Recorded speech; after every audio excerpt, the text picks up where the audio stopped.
Would you be mine? Could you be mine? Won't you be my neighbor? Won't you please? Please, please.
Two of the most informed teams in the Eastern Conference do battle tonight at Highmark Stadium in Pittsburgh, Pennsylvania, and tonight's match is presented by Allegheny Health Network, the official medical provider of the Pittsburgh Riverhounds. Happy to have you with us this evening on ESPN Plus, alongside MLS veteran Ricky Lopez-Espin. I'm Joe Malfa.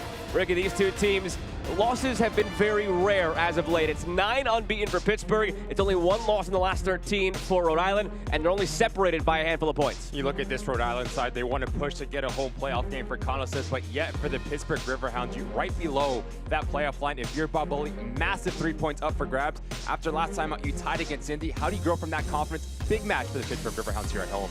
And this string for Pittsburgh has gone back now to July 13th. 9 unbeaten in that span, 4 wins, 5 draws. And the key, according to Bob Lilly, has just been consistency across the board. Consistency in the back, understanding who they are when they're not in possession, getting that line of 5, getting that line of 4, whatever Bob Lilly likes to implement in his defensive structure. And then you push the line higher, letting those players express themselves, be confident and clinical in front of net. And they've been a lot more composed in attacking 18-yard backs. I will expect that to continue here at home. Another big reason for the success has been the play of Eric Dick in goal. He is tonight's player to watch, brought to you by Modelo. Feels like everything that's come his way has been cast aside. We had the ability to speak with Bob Below. We asked about Eric Dick, and he said by game, he's just continued to get better. He's more secure with his hands. He's comfortable with his feet, and he's a big reason of why this Pittsburgh Riverhound has been so good in the back. Eric Dick needs to be massive here today. On the other side, Rhode Island, again, equally hot coming into this one. Their season really turned around back on June 22nd with that big win over Louisville. Ever since then, 7 wins, 1 loss, 4 draws, and unbeaten in the last 4. I think you have to give Conwell Smith a ton of credit to push all the right buttons to get the best out of the individual, and then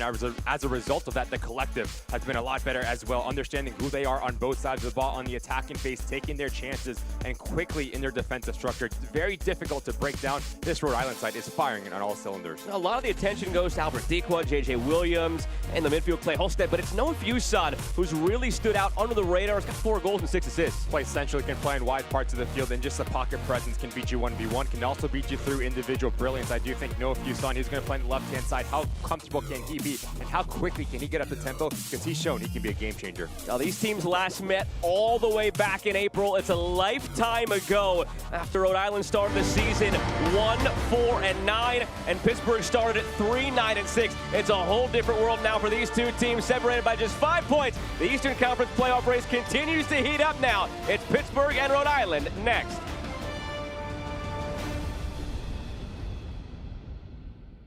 Looking amazing. At AHN, we see you trying to be your absolute best.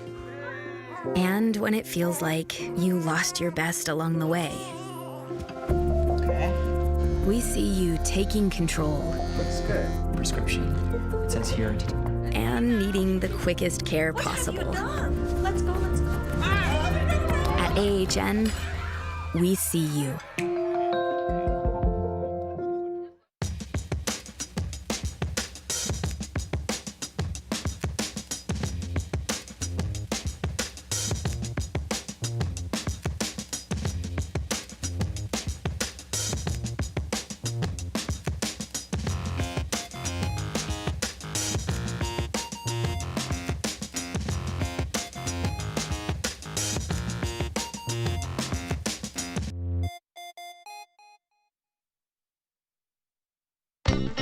Ain't no better feeling than a cold one in my hand.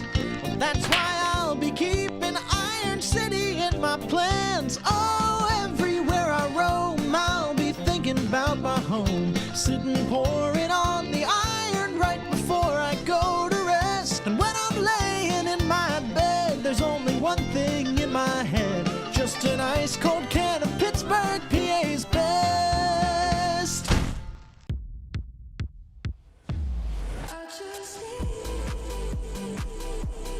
The excellence of driving a Buick is matched by the excellence of the dealership experience when you own a Buick.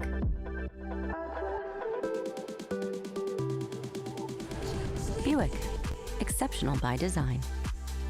Get 0.9% APR. Plus, current eligible non-GM owners get $3,000 purchase allowance on this 2024 Encore GX. That's 10% below MSRP. Tonight's match is presented by Allegheny Health Network.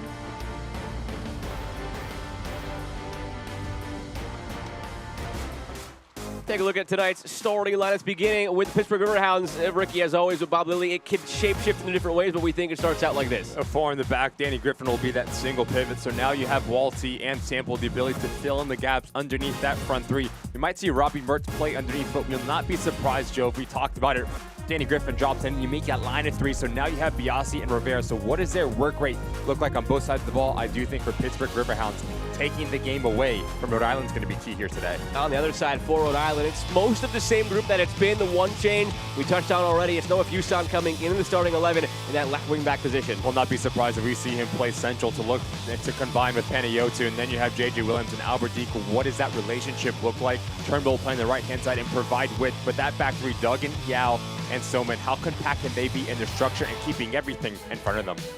This is the 200th match for the Pittsburgh Riverhounds in all competitions here at Highmark Stadium. And this is Rhode Island's first visit to this venue. The only USL Championship team before tonight that had yet to visit here. They're the 58th unique opponent for the Riverhounds on this field. And it's unusual to see the Riverhounds not be the team wearing yellow in some form on this field. So as you're sitting at home, let your eyes adjust. It is Rhode Island in that yellow from left to right, and the Riverhounds in the white from right to left as we're set to get things going. Abdou Ndiaye, the referee tonight. 5 points separate these teams in the standings. Rhode Island in 5th, Pittsburgh just below the playoff line in 9th. It's going to be a wild sprint to the finish now. All teams in the USL Championship with single-digit games remaining as we've entered the month of September. And we are underway at Highmark Stadium. Happy to have you with us this evening alongside MLS veteran Ricky Lopez-Espin. I'm Joe Malfa. Second meeting of the season between the Riverhounds and Rhode Island. 0-0 draw back in April, their first encounter.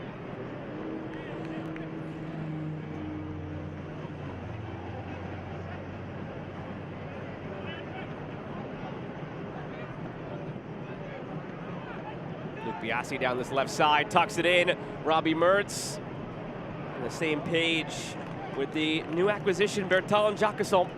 Just came over from Real Salt Lake 2 days ago, so no time to get adjusted, just into the starting 11. Jacquesson has a couple of appearances with the first team this year. Spent a lot of last season in MLS, 10 appearances. This year it's mostly been MLS Next Pro. Officially joined 2 days ago.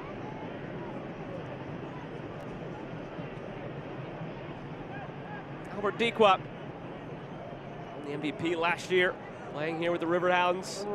Very good relationship with Bob Lilly. Those two chatted after their meeting back in April, very cordial. Happy to see him continue on to have success. Just hopes that no more of it comes tonight. Bit of a motivation game for Albert Dequa. A player, like you said, Joe, Golden Boot, MVP last season, 3 goals, 3 assists in 2024. Nothing better than scoring against your old team. As we take a look at Bob Lilly, a manager that's had success at every stop of his career, getting the best out of this Riverhound side. Cano Smith has found a way to get the best out of this Rhode Island side. Talked a lot about just being patient and eventually knowing that breakthrough would come. It's told us a lot this season as we've had a chance to check in with him periodically, that they felt it's coming, and it never really felt like it was just coach speak, because you hear plenty of coaches say that as the year goes along, and before you know it, there's 5 weeks to go and you're 12 points off the pace. But it always felt like it was true with Cano Smith in this group, and sure enough, something clicked for them, and it did in that win in June on the road against Louisville. Still flying in first place, Lou City, but that was their first home loss of the year. Still only home loss of the year.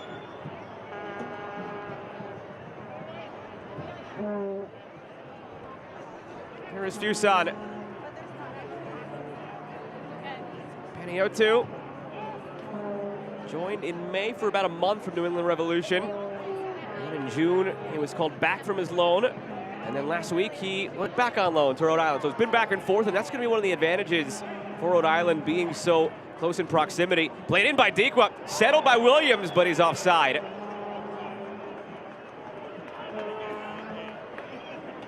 These two players can cause so many issues for opponents in their back line between Albert Dequa and JJ Williams. That first touch is fantastic from JJ Williams. Fortunate for Eric Dick that JJ Williams is caught offside, because that's a foul. If you're Cano Smith, how do you get those two understanding the movements off of one another? Two players that can be those game changers for Rhode Island on the back end of this season. And the keys to the game are brought to you by Premium Light Lager that embodies the all black and gold IC light right on cue. The Williams-Dequa connection for you is the key tonight for Rhode Island. I think you look at this Rhode Island side for J.J. Williams, only 2 goals and 5 assists on the season. So how do you get him finding the back of the net on more of a consistent basis? On the other side for Pittsburgh Riverhounds, we talked about the size that Rhode Island has. So how good can you be in defensive structures, and box defending is going to be key for Bob Lilly's side.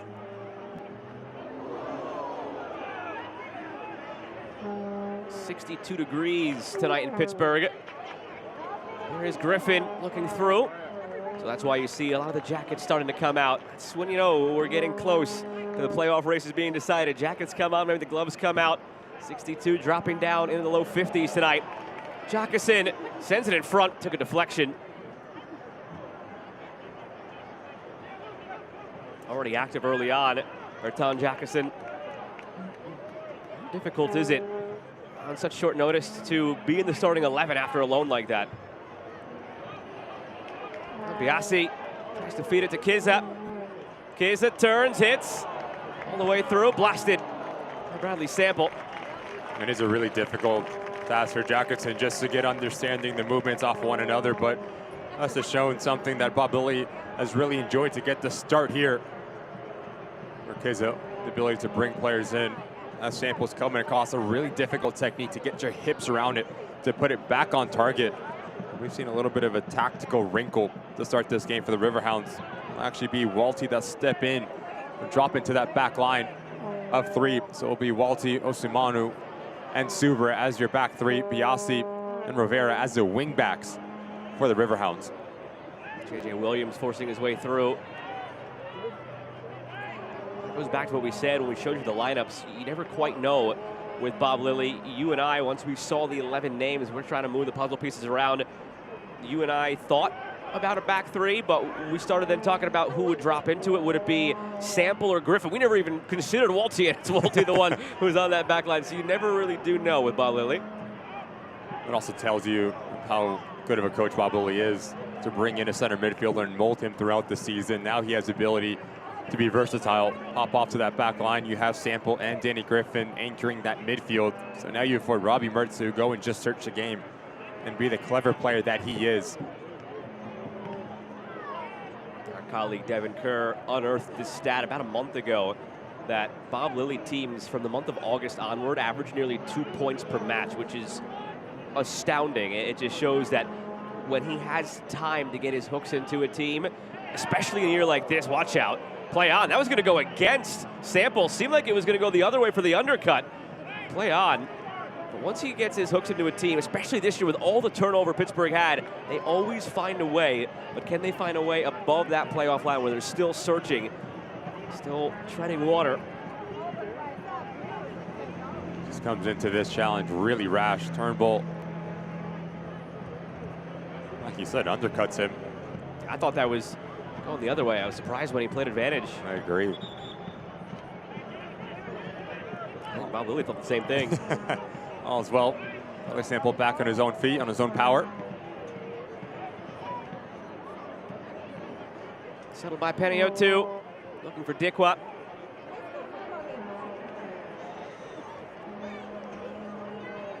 You wondered how Pittsburgh would replace Albert Dequa as he returns to Highmark Stadium tonight.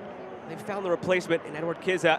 Not quite the clip of the 20 that Dequa scored last year, but he's currently got 7, which is the same number that Dequa currently has for Rhode Island. And if you ask Bob Lilly, he had a laugh with us this week. If crossbars and posts counted as well, you'd have a guy in Kiza right now who's well above the double-digit mark. He's been unlucky in that regard this year. A lot of posts, a lot of crossbars. So he's found those dangerous areas. Only 7 have counted, but 7 games to go. Tonight onward, he expects him to get above that double-digit mark. It's all about efficiency for Edward Kiza. Just like Bob Lilly has said, like you just mentioned, Joe, does really well to get himself into dangerous areas, but now it's how do you find the back of the net on a consistent basis. But he's been fantastic for the Riverhounds, especially in the attacking phase of the game, not only scoring goals, but having the ability to bring players into games as well. That's something we've seen him grow.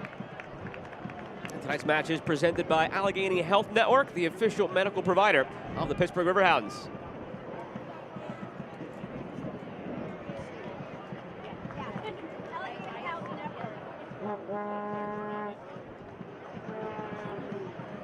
The injury report tonight is exactly what we like to see. It's sponsored by Epic Insurance. None and none.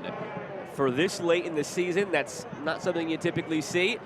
Glad it is that way for now.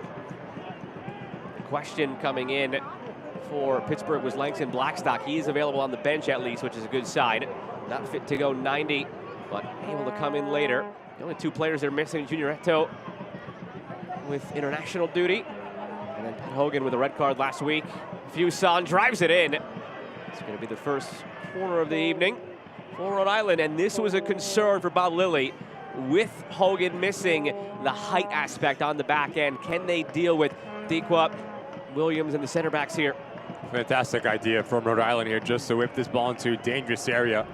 Fantastic run to the back post from J.J. Williams as they win a really dangerous set piece here. Panayiotou stands over it, had 2 assists in his 5 matches between May and June. Now back again on loan from New England. Curled in for Panayiotou. Now a throw from down near the corner flag.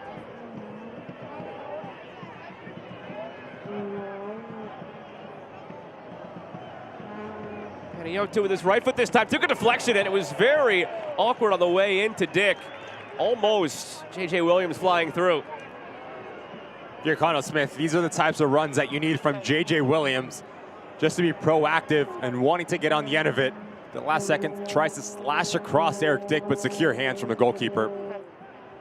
Something that we mentioned in the open. Bob Lilly gave Eric Dick his flowers, and he just kept on getting better every time he walked across that white line. Side again against Dequa.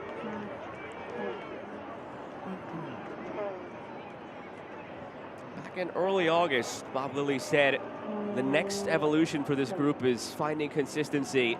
From that point onward, they've found it, and they've been unbeaten ever since. He said all year long they've had the same stinginess defensively. They've just been waiting and waiting for the attack to match up. And there was even a stretch earlier in the year where the defensive stinginess left them for a little bit, and they were scoring goals. It's only recently, the last month and a half, that they finally combined the two together.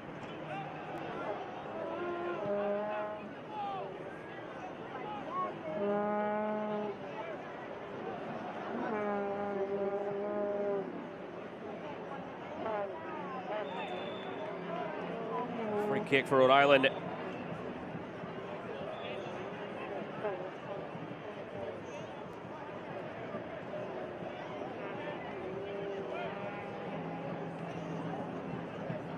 And that midfield trio for Rhode Island and Connell Smith has been fantastic. The balance between Clay Holstead and Mark Ibarra. Mark Ibarra a little bit deeper, so now Clay Holstead has the freedom to just go and join the attack. Insert this young man as well. Now you have quality through and through. Williams centers it, and that's again a look at their advantage in the air tonight, Rhode Island.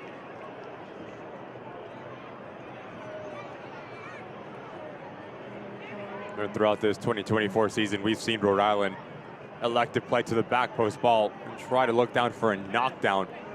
So if you are one of the Riverhounds back line, job is not done in the initial action. You have to have the ability to track your individual runner for the second phase. Haven't seen much of Pittsburgh on the ball in the early going. It's Rhode Island dictating. Osamano steps up.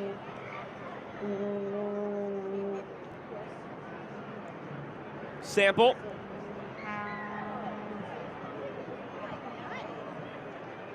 Sean Suber.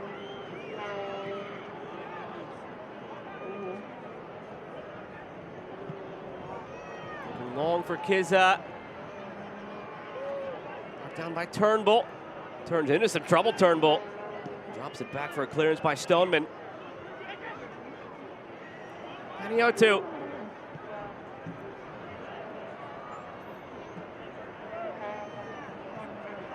Great run. Dequa in. Dequa going for goal. It's off the post, but the offside flag once again comes up. Third time in 13 minutes between Williams and Dequa, and that's been a problem. Fantastic bit of play from the visiting side. You start on one side of the field, you end on the other. I'll tell you what, that's really tight. Albert Dequa really clever as he plays off the blind side of Osumanu between him and Jackson Walty. Not a natural center back. So having a bit of an issue at providing coverage and communicating with his two defenders around him. It's going to be a top priority for Bob Lilley and that back line, especially the clever runs of Albert Dequa.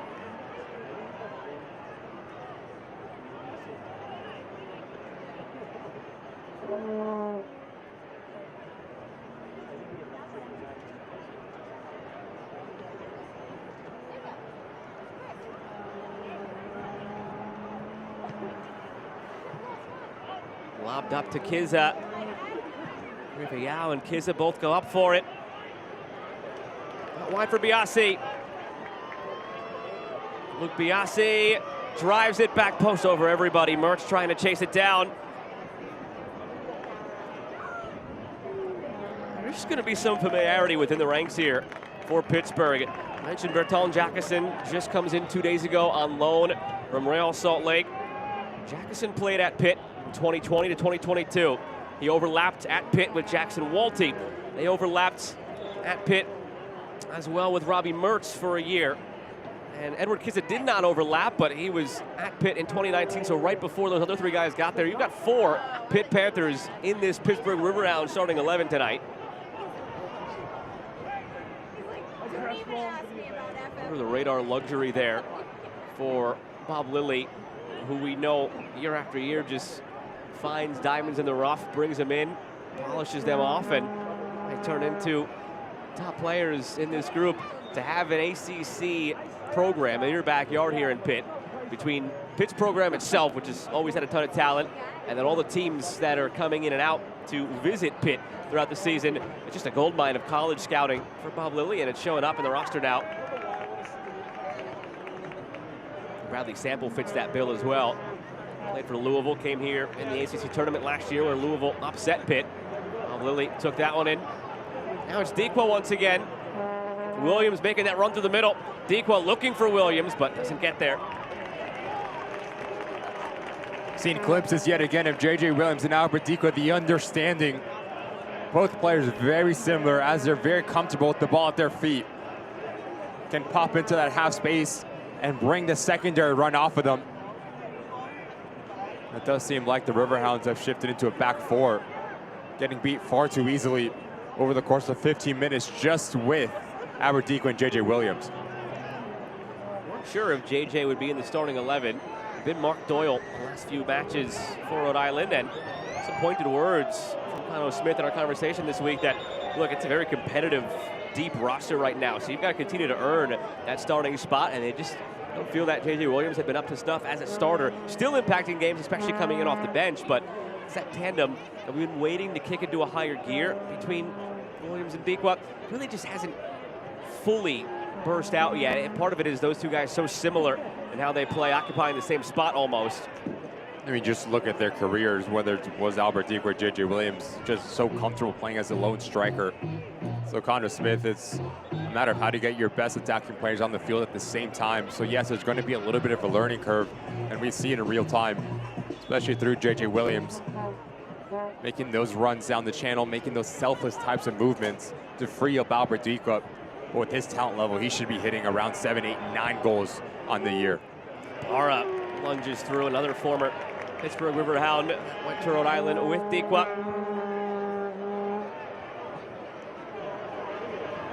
Sample. Bradley Sample with the outside of the boot, a cheeky little flick on.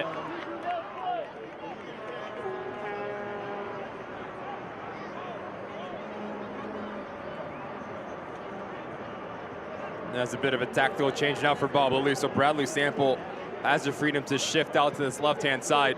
Really difficult technique, just too much air underneath it. Coque Vegas easily secures the ball.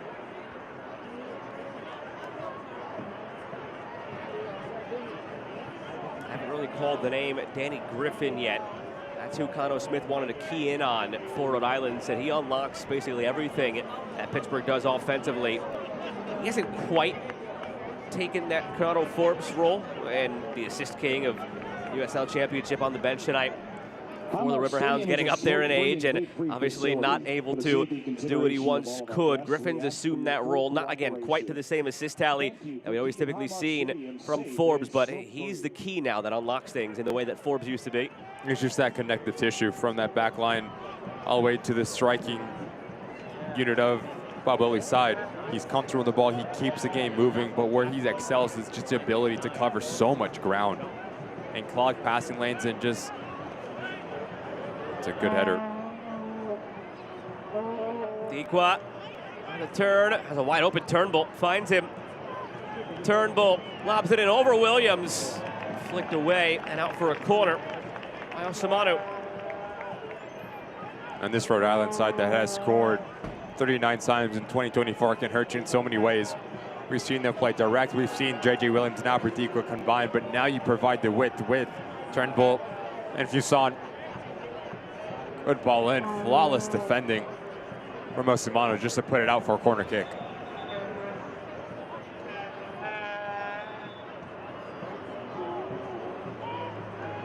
Short corner, now floated in, body's still there.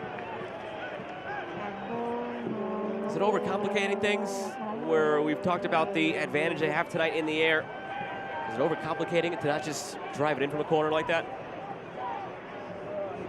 It's an interesting decision for Connell Smith because, like we mentioned earlier, they're looking for that knockdown or knock that headed across that 6-yard box.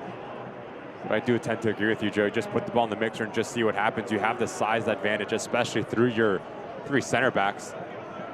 Osamanu springs Rivera, kept in play. Harley Jackson Walty up the right side now. Little switch here for the Riverhounds.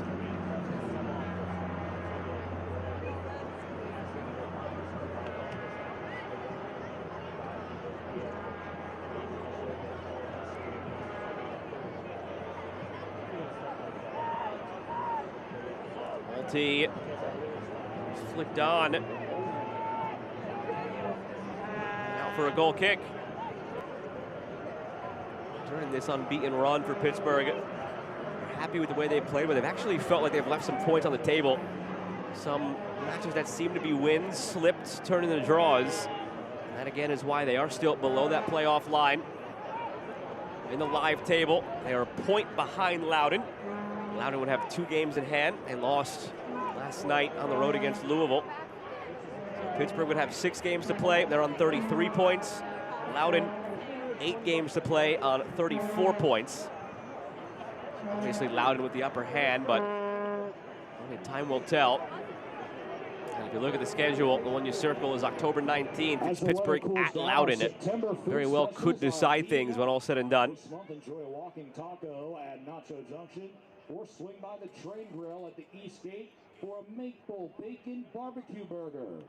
These ammo-approved treats are just too good to miss. Riverhounds fans, join on Saturday, September 28th, when the Hounds welcome Birmingham Legion to town. Get your tickets today.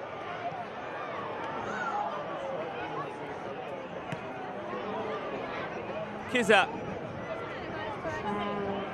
Griffin flares it out to Rivera. Couldn't get the touchdown.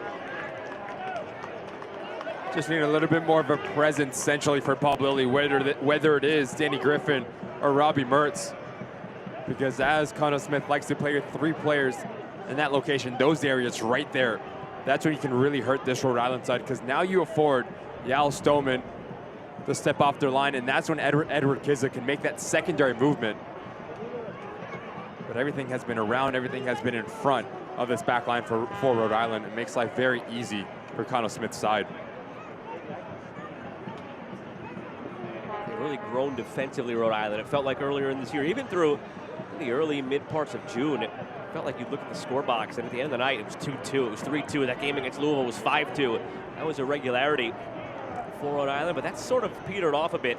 Part of it is getting Grant Stoneman back healthy. They were missing him early in the year. The other part of that is Morris Duggan coming in on loan for Minnesota United. They had their eye on Duggan for a while, even last year at this time, as they were trying to lay the groundwork for their inaugural roster. He was on the radar, gets drafted by Minnesota. He's been looking for minutes, hasn't found them. Minnesota made it work. Benefits both. Minnesota's player gets some minutes, and Rhode Island gets a player they've been coveting all along for the rest of the season here on loan. He's a left-footed, left-sided center back in this back three, and it's helped transform them defensively. We've seen it over the last 4 or 5 games. Turnbull wins it. Holstead close down quickly. Biasi wins it clean. Luke Biasi with some options. Biasi, endline Biasi in front looking for Kizza. He's flashed a couple of times tonight, Biasi. Really good recognition from Biasi. As the Riverhounds have a lot of numbers, understands that Clay Holstead never peeks over his shoulder, so why not step in and force a turnover? Equally as clever from Yao. Understand there's only 1 intended target.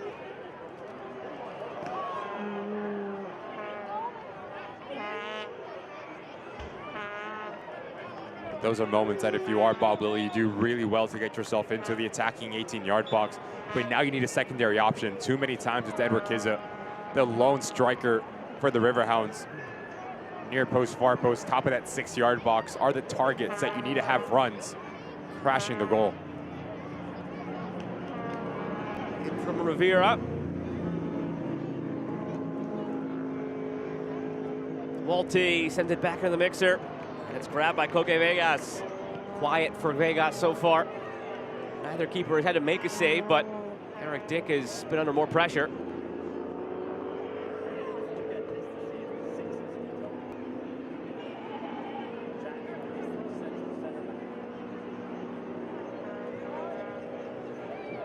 Alsamanu.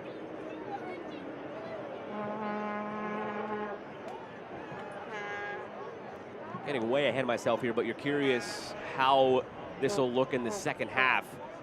Pittsburgh have always been a collected, more reserved team, but will there be more aggression, more risk-taking from Bob Lilly's side if it's, say, 15 minutes remaining and it's still 0-0?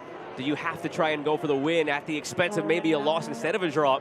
Because you're in that spot where Loudoun has those 2 games in hand and you're in a position where you need every point. A tie, it's good, it helps, and if Loudoun is unable to pick up points of their own, it certainly helps. But at this point, a draw is almost as good as a loss, depending on how the board breaks for you. All things to consider as this goes on. The longer it stays 0-0. Rhode Island, on the other hand, safer, but not safe. 38 points in the live table, 5 points clear of Pittsburgh. Have to do quite the free fall here for a team that's lost once since mid-June to miss the playoffs, but they have their sights set on a home playoff game. That's well within reach. They're tied in the live table on points with 4th place Detroit City. Top 4 will get that first round home playoff game.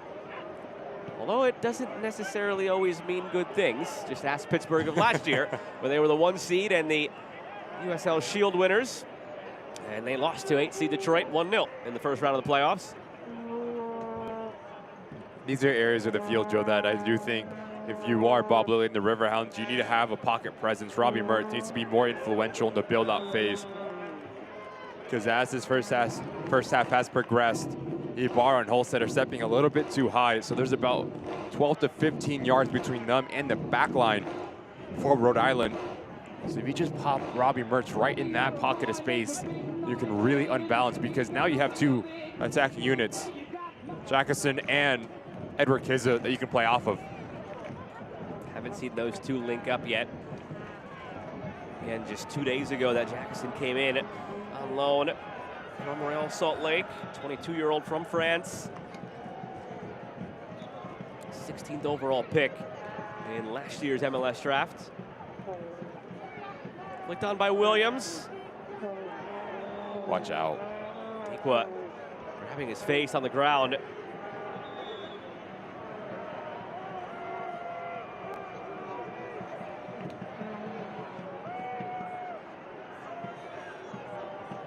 Good refereeing here from Abdou Amjad. Clash of heads between Osimanu and Albert Tikwa. Hopefully the reigning MVP is okay. Top priority is the health of these players, so you have to stop play immediately.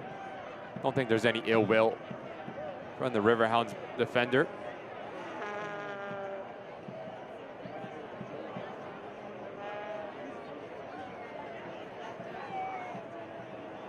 Opportunity here near the half-hour mark. These teams to head over to the benches and have a conversation with their coaches.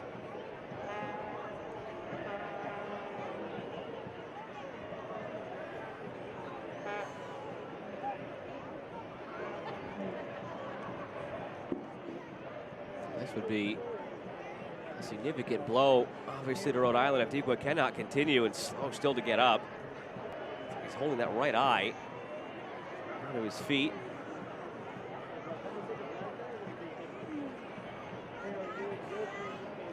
Reigning MVP, reigning Golden Boot winner, best 11 all last season. Drew a lot of attention from Europe and MLS entering 2024. Ends up settling in with Rhode Island. A dip in the statistics this season. Part of it is a lot of growing pains with new teammates and just a situation. He's gone back and forth with J.J. Williams, figuring out how to play alongside of each other or one being sub for the other. Also dealt early on with some injury issues, Dequa, coming into this season. Hasn't quite hit last year's form. Similar to Kizza on the other side, where talked about the crossbars and the posts he's hit. It's felt like Dequa's had a lot more dangerous moments than goals. Just not all have been converted.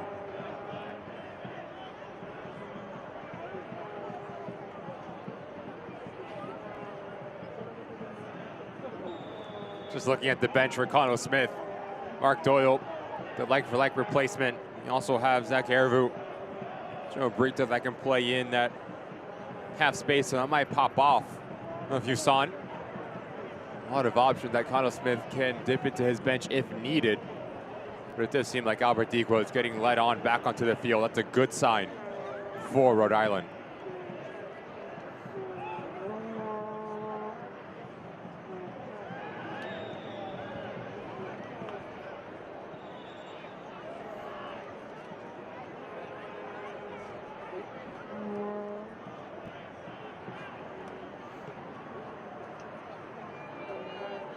Kizza, the other striker on the other side. Was slow to get up, but back to the action.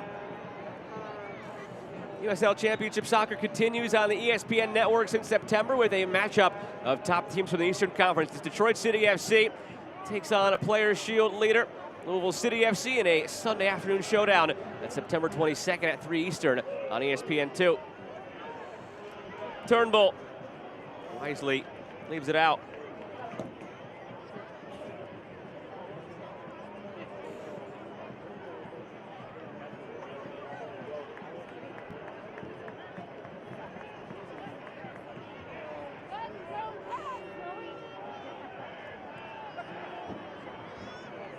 Corner for Peniotto. Third corner for Rhode Island.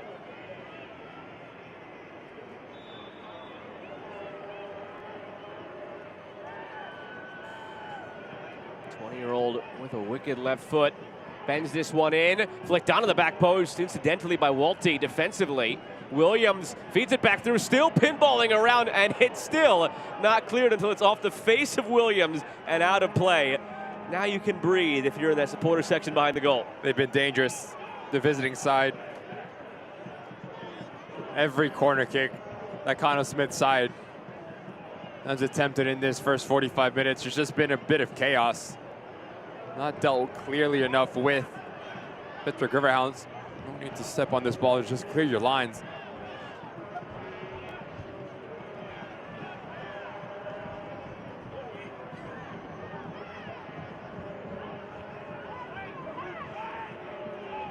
Talked a lot about Pittsburgh in the attacking half in this first half.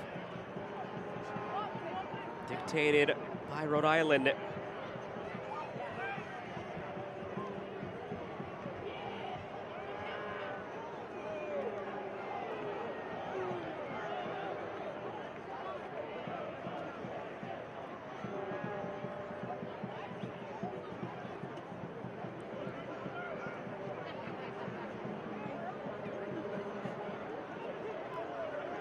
Stoneman.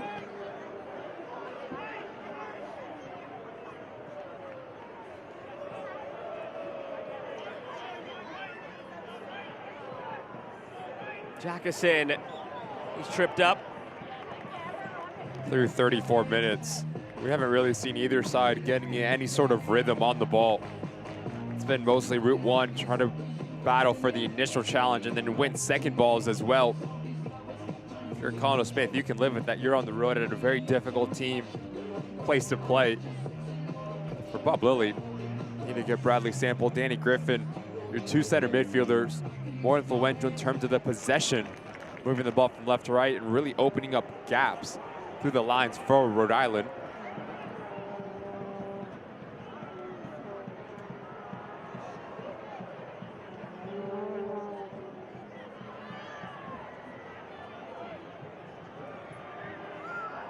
Looking long for Williams. Been very direct in that manner from Rhode Island, and it's not what we've been used to seeing from them. I have to think it's a message from Connell Smith saying, let's try to win the real estate battle. As we'll see, Turnbull going to the book.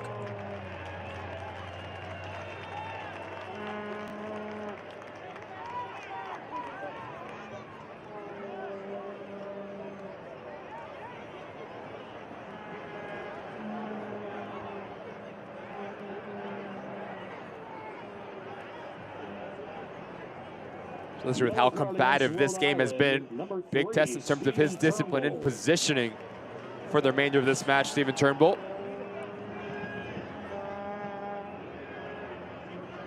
And he's been a nice addition for this Rhode Island side. It's that left leg that I think that catches him and gets him in trouble. Catches Rivera.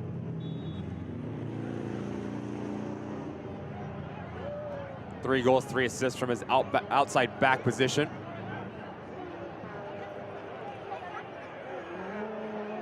Griffin stepping up.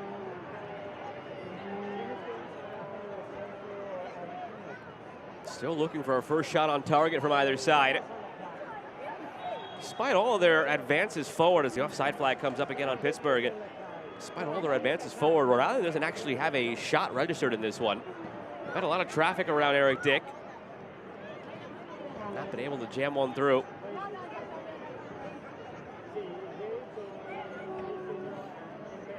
You want to guess what the combined expected goals are, Ricky? No. That's where you're supposed to say yes. Okay, yes, fun. yes, Well, you know, yes. We might have one here. Fuson stepping up now. Dikwa getting in position. Albert Dikwa. Well, it's Dick again. It's a combined .05. And the number was low defensively for Rhode Island last game. They held Birmingham Legion to .16 in the expected goals department. So they've been stepping up recently, as we talked about earlier, in their defensive showings. But like any case, especially as we go deeper into the season and get closer to the playoffs where it's the cream rising to the top, just a matter of can you match that defensive effort with the attacking output and not have to sacrifice one for the other. Well, coming into this game, Joe, you and I talked about how good both of these sides have been on the defensive side of the ball. Really difficult to break down. Didn't expect it to be a very high-scoring affair, but yet you look at the talent for both of the sides in the attacking phase of the game. No shortage whatsoever. Talk about Rhode Island, J.J. Williams, Albert Dikwa on the other side. Edward Kizza, Jim Johnson that can come onto this pitch and make a difference. Sterling. List goes on and on for Bob Lilly as well. Fuson looking for Dikwa. Almost got there. So you do think the difference in this game is going to be one single action, whether it is a mistake in the back or someone just making a play and producing a little bit of magic in around that 18-yard box. 4 matches in action right now on USL Championship. Hartford and Indy kicked off in Hartford same time that our game did. Charleston and Sacramento are 0-0 10 minutes in. And the first 2 goals of the night belong to North Carolina FC, up 2-0 inside of 10 minutes at home on the Oakland Roots. 3 more games to come later tonight. Colorado Springs hosting Tampa Bay, El Paso hosting Detroit City, and the night ends with Monterey Bay hosting San Antonio. Another corner whipped in. Dick snatches it over Peniotto. It's a 5th corner for Rhode Island. Have not been fruitful.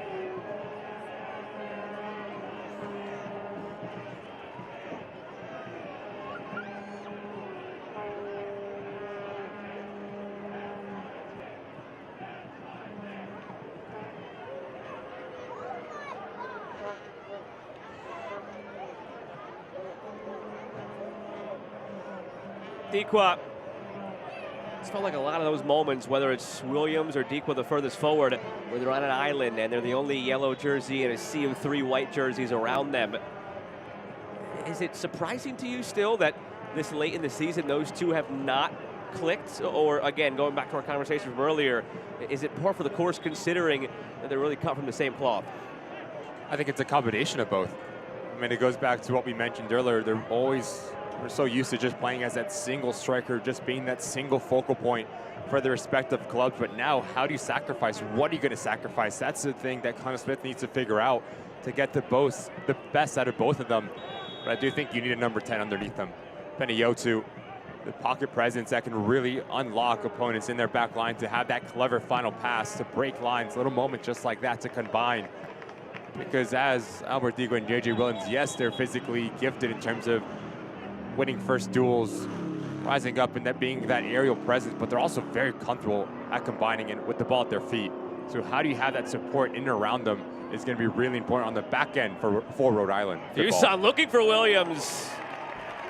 Again, it's a lot of that. They still don't have a shot in this one, but it's a lot of that crowding Eric Dick, putting dangerous balls in, just haven't been able to get on the end of one. Been interesting because they are threatening, but yet, like you said, has not registered a shot on target. But give credit to Eric Dick. And again, not just shot on target, no shots, period. He's been really good through 41 minutes, a goalkeeper for the Riverhounds. Decisive coming off his line. Especially with the traffic oncoming, know there's going to be a little bit of contact.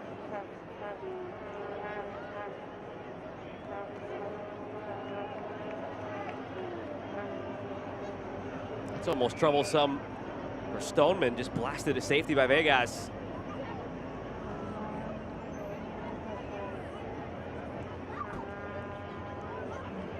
That is a nasty turf burn on the left shin there. Oh, Walty, it appeared. Right side of your screen, JJ Williams does really well just to run off the blind side of Super and Biasi. Decisive from Eric Dick.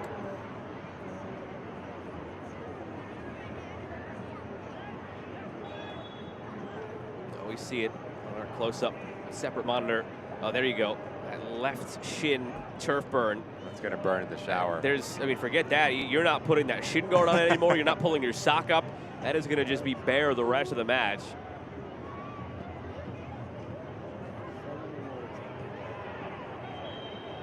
Another free kick coming for Rhode Island.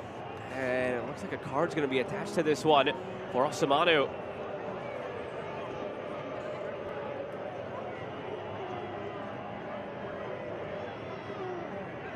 JJ Williams now in quite a bit of pain.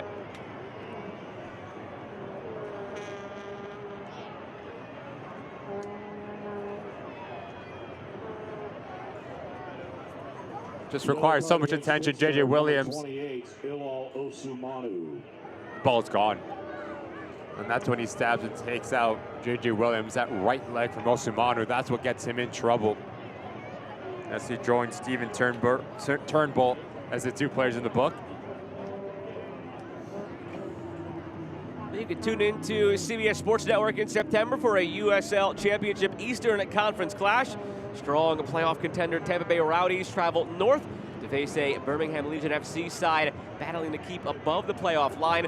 That is Wednesday, September 11th at 8 p.m. Eastern on CBS Sports Network.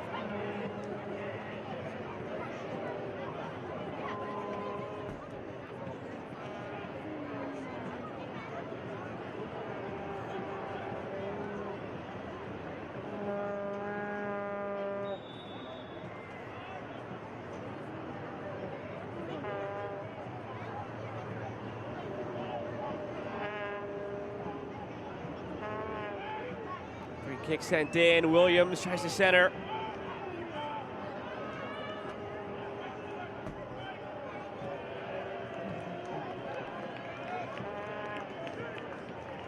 It was 0-0 when these teams met back in April. Feels like a lifetime ago. For these two teams, might as well have been, considering the way they started and the way they've been playing ever since.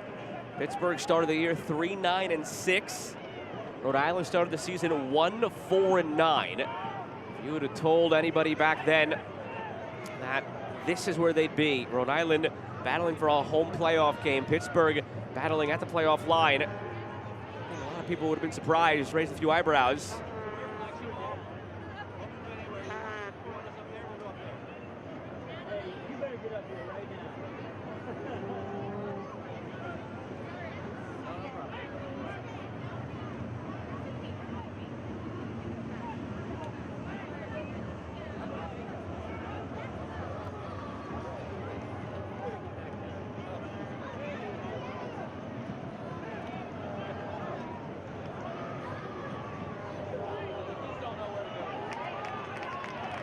Recovered by Griffin. Rivera, some numbers forward for Pittsburgh. Rivera, back post just over the head of Kizza. Could not snap it down. Glances off into the far side. Here, Bob, you have to love the amount of numbers you get in the attacking third on that last final action. We talked about it earlier in that first half. There's only Edward Kizza. But as you change into a 4-back system, now you have Jackerson slotted next to him. Robbie Mertz arriving late, and the weak side of Jackson Waltzy all crashing towards that 18-yard box.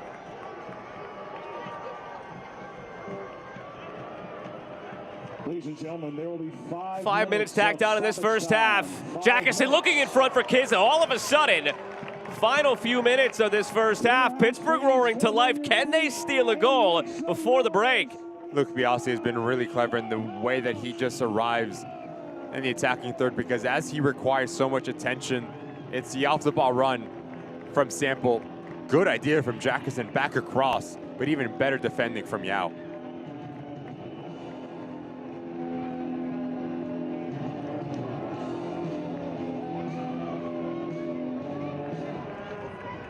Curled in, back post. Jackerson was there. Kept in play, fed back into the traffic and cleared by Stoneman.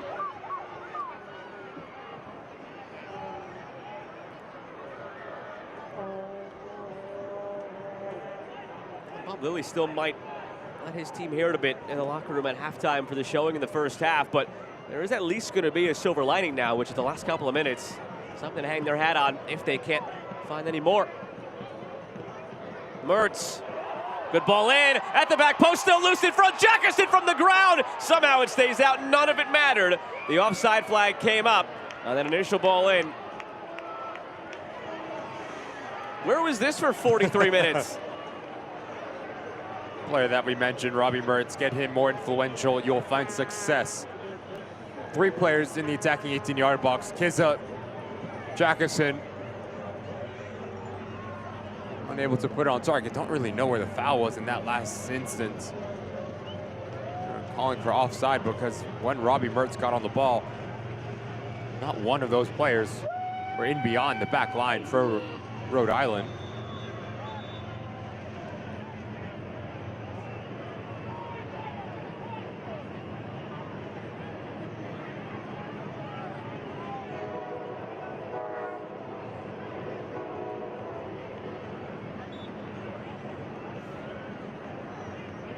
Train rolling by in the distance as we near the end of half number 1 here at Highmark. Alongside MLS veteran Ricky Lopez-Espin, I'm Joe Malva. Happy to have had you with us so far this evening on ESPN+. Rhode Island in 5th place coming into the night. Pittsburgh in 9th, separated though by just 5 points as we head into the home stretch.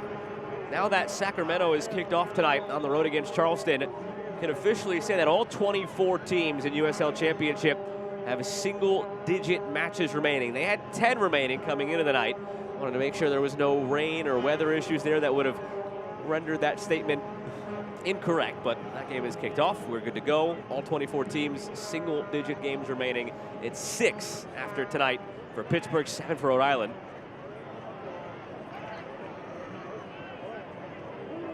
Tikwa, high boot. Select is the official match ball supplier of the USL Championship and many elite leagues throughout Europe. Visit us.select-sport.com for the latest Select product specials and more. Select, the player's choice.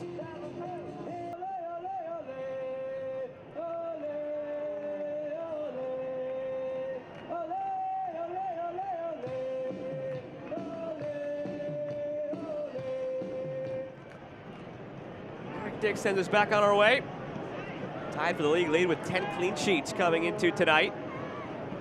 Tied with Danny Vitiello, by the way, who was the previous goalkeeper here in Pittsburgh a couple of years ago now.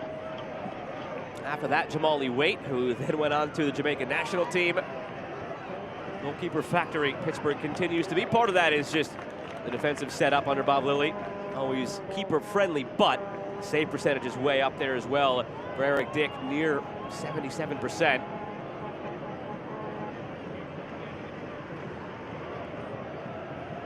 Kizza took a deflection. Sample.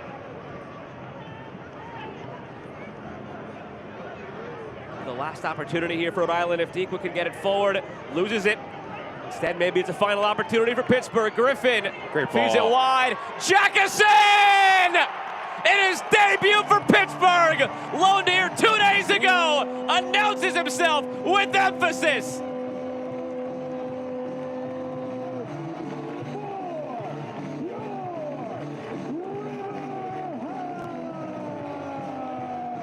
The key coming into this game for Conno Smith was you cannot allow Danny Griffin to get on the ball.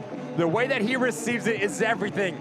The ability to open up his hips, so that gives him the option to play near side, but also to change a point of attack into the path of Jackson, and he just ropes this thing. Ball comes across his body at the last second. Swings his foot, makes clean contact, kisses the bottom bar. No chance for Coque Vegas. And the blink of an eye, the Riverhounds take the lead here at home right before halftime. We talked a bit about it, opening 10 minutes or so. How does a player like that integrate? 2 days since coming in on loan. How about a spot in the starting 11? And by the way, we're in a tight playoff race. We need you to just parachute in and be successful. Took a little while. Jackson in the 51st minute gets it done. 1-0 Pittsburgh, and that might be it for this first half. 5 minutes of stoppage time we're given. Jackson coming in on loan from Real Monarchs and Real Salt Lake, and that organization hadn't scored yet this season in MLS Next Pro. 11 appearances, just 1 assist. Made 1 appearance with the first team in US Open Cup. No goal there either. He had 2 goals last season in MLS Next Pro. So the cupboard's been pretty bare as of late for Jackson in terms of the goal scoring. All it took him was 1/2 with his new side on loan. And there is the whistle to end half number 1. It was a really quiet half overall until the final 5 to 7 minutes, and Pittsburgh takes the lead into the break. We talked about it, that this game was going to be won or lost in 1 mistake or a player just making a play in the attacking 18-yard box. Fantastic run of play from Danny Griffin. Bob Lilly inside, have the lead going into halftime. So now if you're Conno Smith, the reaction in this next 45 is going to be top priority. Well, what that goal does as we head into halftime is it moves Pittsburgh from 9th into 7th in the live table. And for now, they're above the playoff line. Still 45 to go, though, here at Highmark Stadium. Halftime is presented by the 84 Lumber Company. It was a physical first half. Took a little while to grow into it, but things opened up late. Jackson gets the goal. The Riverhounds lead 1-0 through 45. Back with more in just a moment.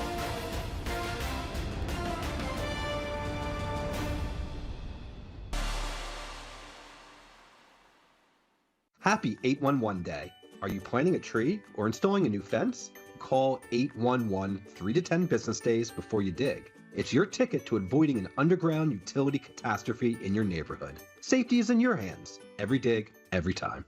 Oh, whoa, yeah, yeah. Whoa.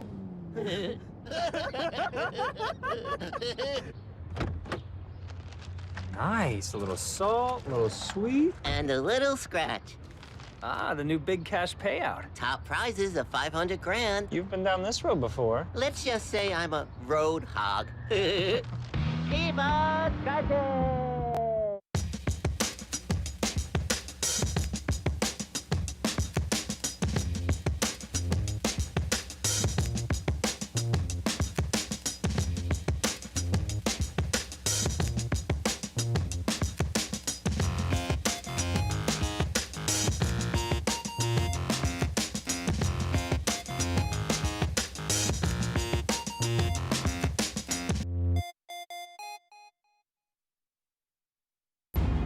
This is the GMC Sierra, powered by the TurboMax engine, with the confidence of 430 pound-feet of best-in-class standard torque.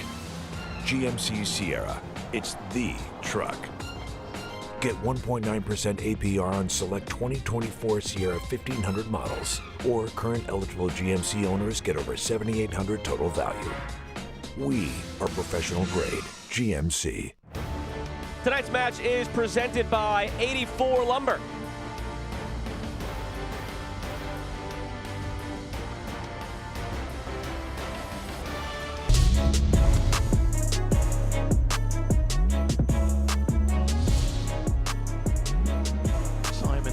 Second half against Sporting Kansas City as well. Ball headed down and in, and Pittsburgh is in front.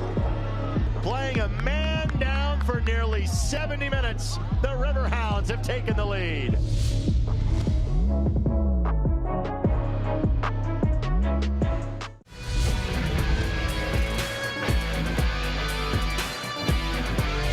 That must be the case, because... That's headed on, and what a save by Gongora there!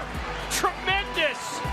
With the outstretched arms, knocks away the header from Jackson Conway. That's got to feel good.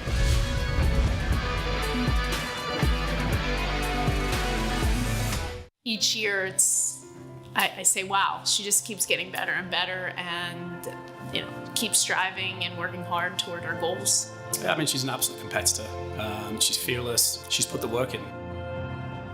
My name is Sierra Dupre, and I play for the Pittsburgh Riverhounds 2007 team, and I play central midfield.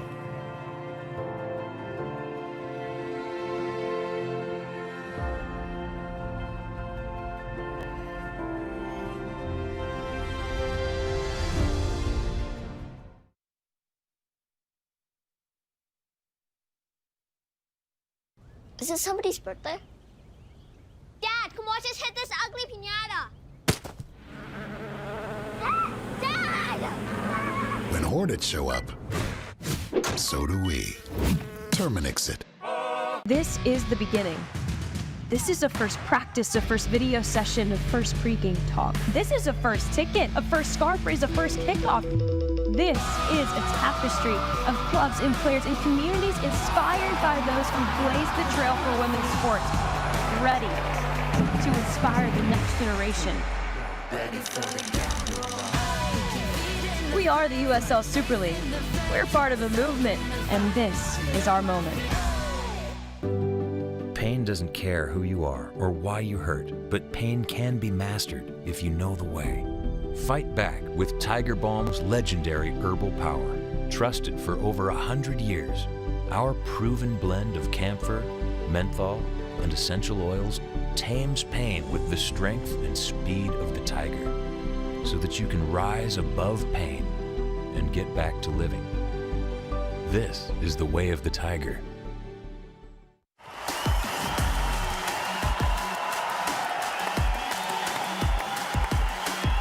Beautifully done, Pino! My goodness! 2-0 for Birmingham. Worth takes it. Oh, and it's in! Nate Worth with a moment of brilliance.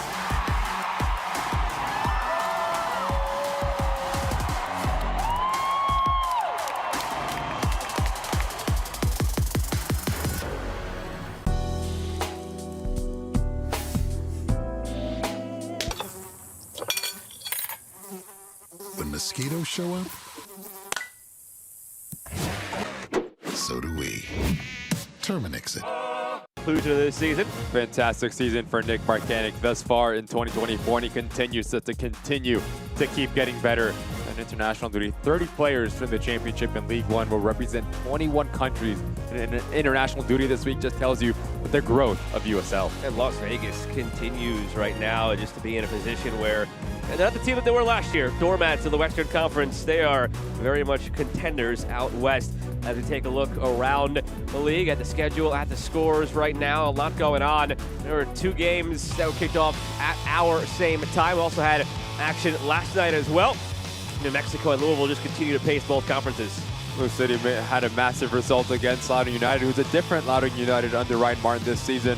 Phoenix Rising And a goal against FC Tulsa, pure domination from Diego Gomez and the rising Hartford Athletic tied 0-0 at halftime against Indy 11, and Sacramento Republic taking the lead in South Carolina against Charleston Battery. That one you have to circle on as they continue to progress. That's a big one there, because you look at the left side there with New Mexico and Louisville. Charleston needs to win to keep pace with Louisville.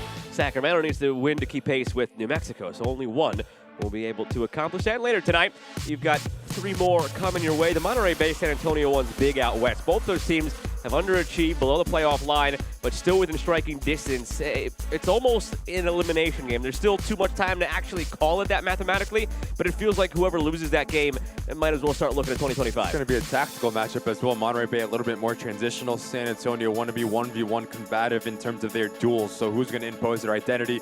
El Paso will host Detroit City and Danny Dicchio, and then the Switchbacks welcome the Tampa Bay Rowdies. That's all coming up later on tonight.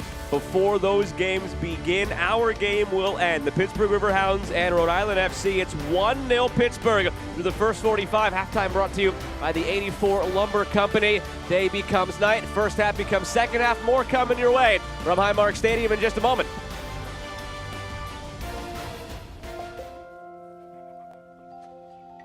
At AHN, good heart care starts before you're just not feeling right. Before you say, it'll go away on its own. Before it doesn't. Because before an emergency, there's time to stop heart problems with a simple preventative heart check. At AHN, we see you. We're not the universe's window company. We're not the world's window company. And we're not the nation's window company.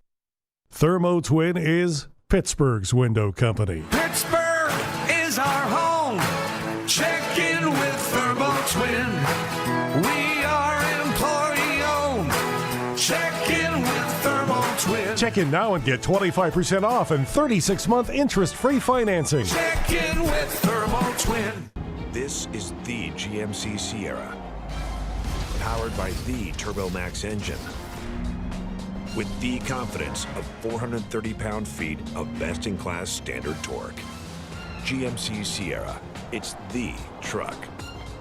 Get 1.9% APR on select 2024 Sierra 1500 models, or current eligible GMC owners get over $7,800 total value.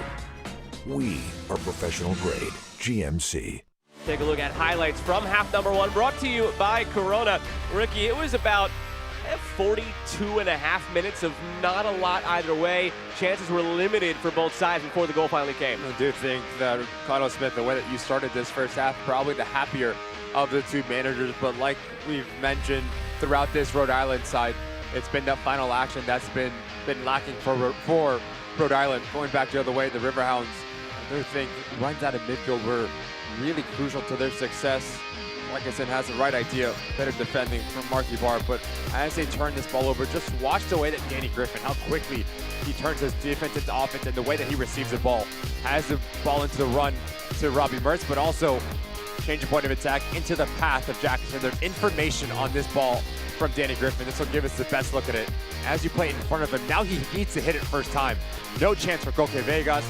In the blink of an eye, the Riverhounds take the lead here moments before halftime. Jackson again in his debut for the Riverhounds, came on loan 2 days ago, immediately making himself a fan favorite here at Highmark Stadium. Did not take long.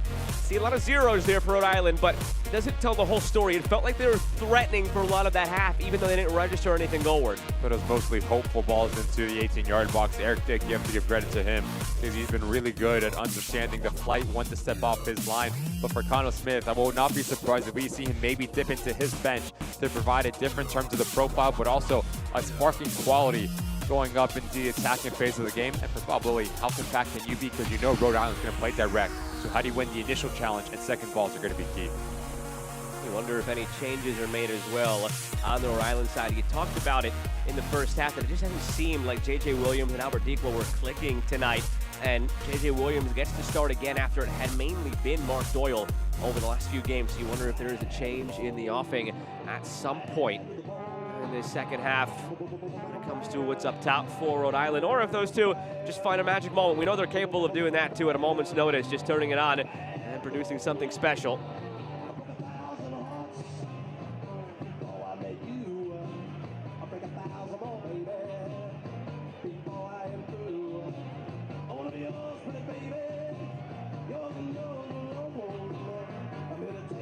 Jackerson all smiles as he chats it up with the referee. I think you would be too if you were able to debut like that for a club in a playoff race. 16th overall pick in last year's MLS draft. Could be exactly what Pittsburgh needed, because all year long they've been waiting for somebody to step up alongside Edward Kizza. There's been nobody to just snatch that role. You know, Johnson a couple of times has looked dangerous. Papa Cardien, same thing. We've had Griffin stepping up into the midfield, supplying a few goals, but nothing really consistent alongside. Set to begin half number 2. Pittsburgh left to right in the white, Rhode Island right to left in the amber. With Ricky Lopez Espin, I'm Joe Malfa. Happy to have you with us this evening. It's 1-0 Riverhounds through 45. Coming into the night, only 5 points separated these teams in the standings in the live table. That separation is now just 2.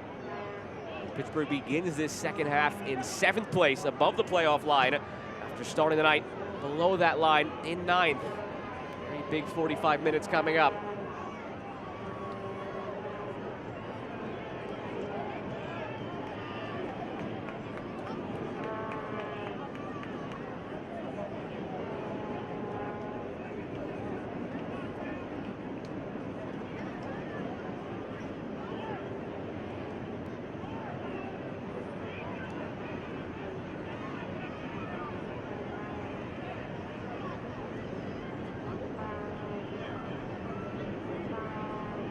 I think that trio in the middle part of the field for Connell Smith needs to be a little bit more influential, just getting on the ball a little bit more.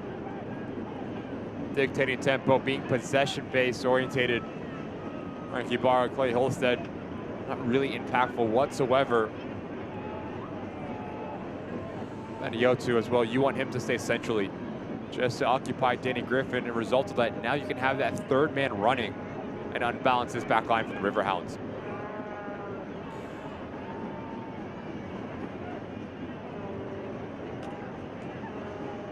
Stumble over the ball there from Turnbull. Another Holstead. Can they go the other way quickly? Pittsburgh. Jackerson still has it. Griffin stepping up now. It's Sample. Fed through. Griffin wants it back. It's fed his way. Griffin flicks it on, and it's saved. Pittsburgh picking up where they left off in the first half. Give credit to Jackerson to keep this thing alive, but quickly going back to the way from Danny Griffin. If you're Bradley Sample, you need to play this ball into the path of Robbie Mertz, but he does quite well to send Steven Turnbull off to the end line. Really difficult technique to get enough power from Danny Griffin as he tries to wrap it around his standing foot. Easy save in the end from Roque Vegas.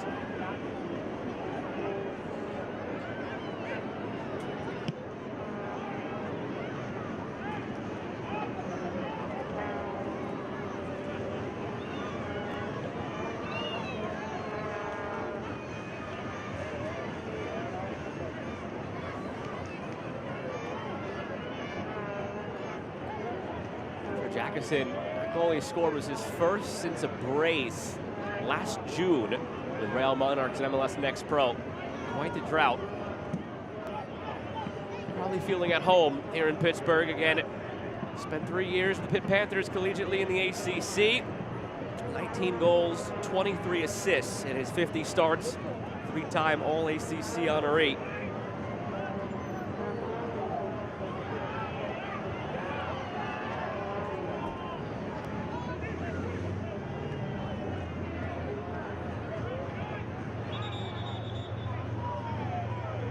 Down again behind the play. A couple of those instances tonight where he's been uncomfortable. Now holding out that left leg on the knee. A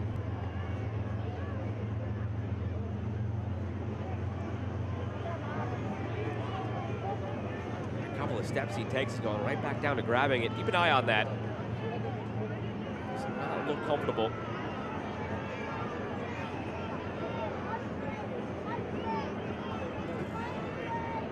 2 goals, with 5 assists this season for J.J. Williams. Missed all of March and April injured. Had to work his way back in and had a couple of other knocks along the way. 18 appearances, 12 starts, not the norm for a player who's been synonymous with the goal leaders in USL Championship the last couple of years.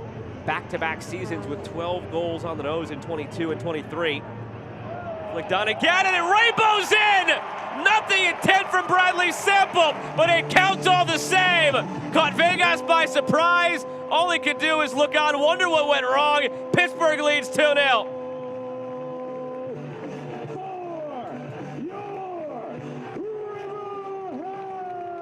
Just comes out of nothing. Jackson does really well to keep the ball alive. But as an attacking midfielder, Joe, everything, when you pick and choose what to get yourself into an advantageous situation. Not the best ball in, but just doing enough. Bradley Sample is, put it on target, you give yourself a chance, catches Koke Vegas about a yard or 2 off his line. Dream start to this second half for the Riverhounds as they double their lead moments after coming out of the break. I think the reaction from Sample said it all. The way he glanced at, the way he looked back, seemed like he was trying to feed it to the runners on the backside, and Vegas cheated toward those runners. He stepped up in that area where he could have maybe grabbed it if it were more of a pass. Instead, it's on goal and in the goal.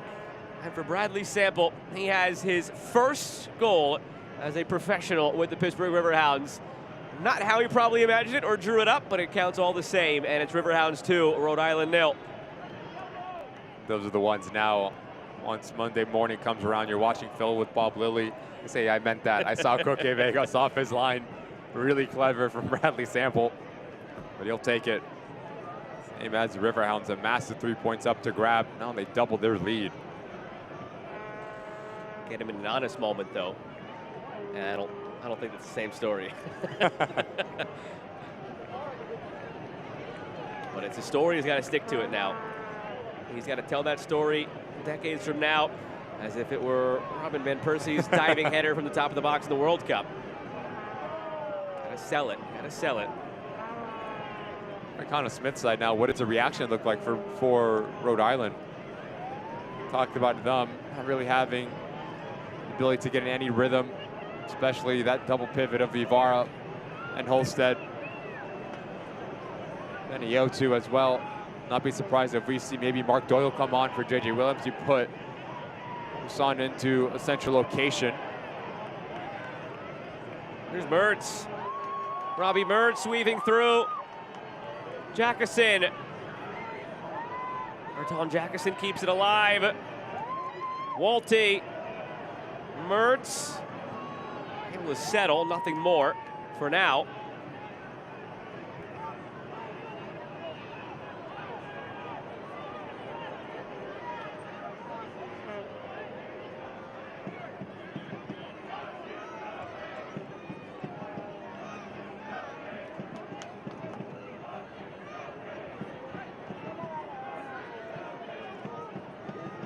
Given away out of the back.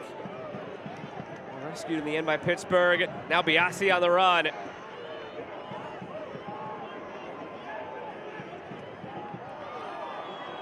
Free kick coming for Pittsburgh. Koke Vegas has been known to be adventurous and have some moments like that, especially in big moments. You think back to a playoff game against the Oakland Roots a couple of years ago. Had a miscue out of the back that turned into a roll-in goal. Adventurous off his line. Sometimes the adventures don't pay off, but that's also what makes him special at times. Similar to Danny Vitiello with Sacramento, where he's adventurous and he's one of the top goalkeepers in the league, but sometimes it comes back to bite you. Just going back to that second goal for Pittsburgh. Got caught cheating, and again, you and I think are in agreement that that's probably not what Sample meant to do, but his mistake turned into a goal because of Vegas cheating. Now threatening for more. I think it stems from him being extremely comfortable with the ball at his feet as well, right? Because the way that the game of soccer and football has progressed, now the goalkeeper, it's always an outlet to change your point of attack or other player on the field to play through. So just by tendency, keepers that are very comfortable with the ball at their feet, they like to bust up a little bit higher. Nice little move there, Jackson Walty. Panayiotou comes away with it. Panayiotou still. And it's brought back for that foul as Dikwa was cleared out, and a yellow card comes out as well. That's fantastic refereeing from Abdou Mjai. Because as this play is progressing, Albert Dikwa just peels off and tries to make a run down to a central location. Luke Biasi knows he's beat, and the only thing that he can do is drag down Albert Dikwa. Lets it go to see if there's any advantage. None whatsoever. You bring it back and you give the Riverhounds defender a yellow card.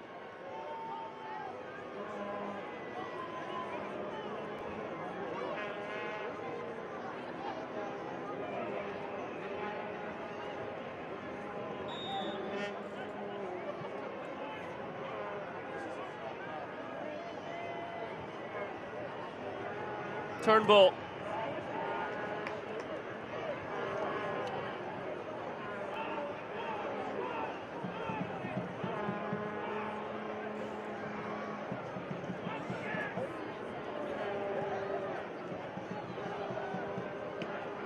Fuson chested down for Dikwa.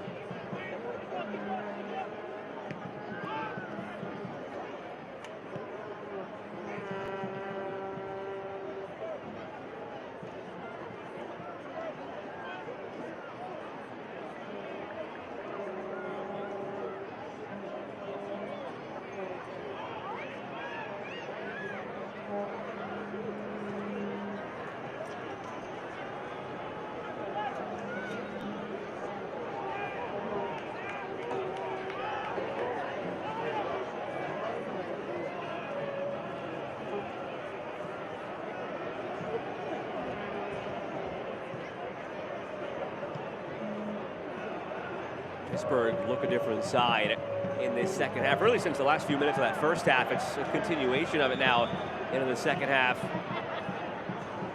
Kept it up, the intensity, the consistency. Now up 2-0. I don't know if it's something that Connell Smith is trying to implement here, but every single time the ball goes wide, just notice the movement of Panayiotou. He peels out towards the strong side, and that leaves a massive gap and a massive disconnect between Albert Dikwa and J.J. Williams. There's no one to be that connector and to play through. I do think that is why Rhode Island's having a very difficult time finding the two forwards for Connell Smith. Zach Harivo is getting ready to check in, it appears, for Rhode Island.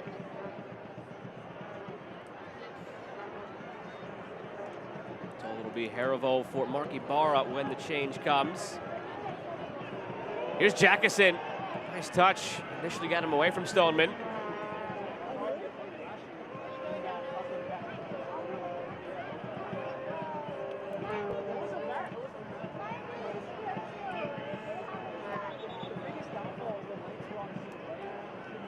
Change will happen now. Harivo in, Ibarra off. We talked a lot about Dikwa being a former Riverhound, making his return. Same could be said for Ibarra. Quiet night for Ibarra. Well, it's a different dynamic for Connell Smith in the central part of the field. Holstead and Harivo very similar in terms of the ability to join the attack, but also can drop a bit in and do that single pivot roll. So what does the balance look like for the remainder of this game? That's going to be crucial to their success if they have any hopes of climbing back. Substitution for Rhode Island coming out, number 23, Mark Ibarra. In his place, number 20, Zach Harivo. Stepping up, Stoneman. Rhode Island very capable of flipping a switch, striking quickly offensively.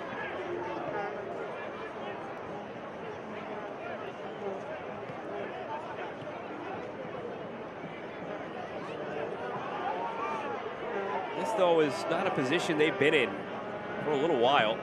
You have to go back to July 13th against Miami FC. The last time they gave up 2 goals in a match. Granted, they were already up 3-0 in that game before they gave up those 2 goals. But ever since July 13th, almost 2 full months ago, they have not allowed more than 1 in a single match. Last time they faced a deficit like this was the match prior on July 5th, the week before. That 3-2 over Miami. They were down 2-0 against Indy 11. They did come back and tied that one 3-3 in the end. From 2-0 down to 2-2. They were down 3-2, and it was Isaac Enking in the 95th minute for the equalizer. So they've not been in this position for a while, but they've shown this year they're capable of battling back. Good turn. Tico continues to run, feeds it inside for Fuson, and somehow gets through to Panayiotou nearly. Jackason is giving chase, made life difficult for Duggan. Fantastic work from Albert Deco. Not taking a lot of the ball, so he drops in a line deeper. Fantastic turn with the outside of his right boot, and then has the ability to combine with the players around him. Fuson sneaks it through toward Deco, shielded off, and Dick has it. But again, Joe, it's those types of moments as, you know, if Fuson has the ball on this left-hand side, Jack Panayiotou, he needs to come over, and he needs to supply some support. He's just hanging on that weak side, so there's just no option to play into. So that affords now the Rhode Island players, they need to go 1v1 and try to play this ball into a really tight window for an oncoming Albert Deco type of run. But as that number 10, you have to provide support. You have to go where the ball goes, so you can always be that bounce pass to combine with. 2 changes coming for the Riverhounds. Langston Blackstock will replace Danny Rivera. Number 51, Burton Jackason. Emmanuel Johnson will replace Bertrand Jackason, who leaves as a fan favorite already. In his debut for Pittsburgh 2 days after joining on loan, scores that thunderous goal off the crossbar and in at the stroke of halftime. Helped create the play then that led to goal number 2, had the hockey assist, if you will, here in Penguins country, and it's 2-0 Pittsburgh as a result. So he already left his mark, and this is where, Ricky, we see players like that join teams. The roster freeze, midnight on the 9th of September. We see a lot of movement between now and then. We've already seen some movement in the past week. How many times have we seen it in this league before the roster freeze? You get a guy who goes on and plays a key part in lifting the trophy or getting close to that trophy in this league. Maybe that's the case for Jackason. You just look at the stats for this Pittsburgh Riverhound side. Edward Kizza, 7 goals, 1 assist on the season. There's a little bit of a drop off. Now it's Danny Griffin, your second leading goal scorer with 4 goals. So look at Jackason complimenting Kizza. Now you have 2 weapons at your disposal if you're Bob Lilly as you continue to push into the playoff picture. It does seem like the real deal, the young man that they acquired. Another move that turned some heads was Ben Bender from Charlotte FC and MLS to the Tampa Bay Rowdies for the rest of the season. Former #1 overall pick has been good with Charlotte, but injuries, or rather one specific injury, had a knee issue that required surgery at the end of last season. It spilt into this year, and by the time he was able to get going, Charlotte had sort of left him behind. His role had been replaced. Still a very young player, only a couple of years into his pro career. No sense in riding the bench the rest of the way for Charlotte. Slot in immediately as a key starter for Tampa Bay, and Rafael Baca going from Monterey Bay to Oakland. Oakland losing right now to North Carolina, but Baca was really the missing piece. Talk about the midfield for Oakland. So keep your eye on some more of those in the coming days. I'm sure there will be a few. Always are at this time of year.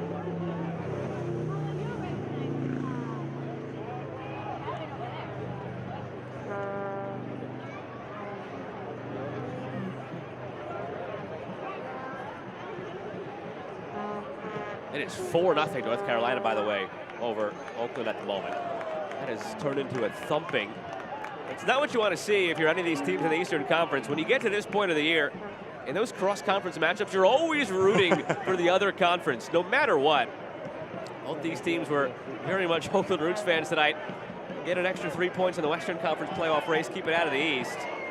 Especially for North Carolina, who are right up against that line. At the moment, 2 points in the live table behind Pittsburgh.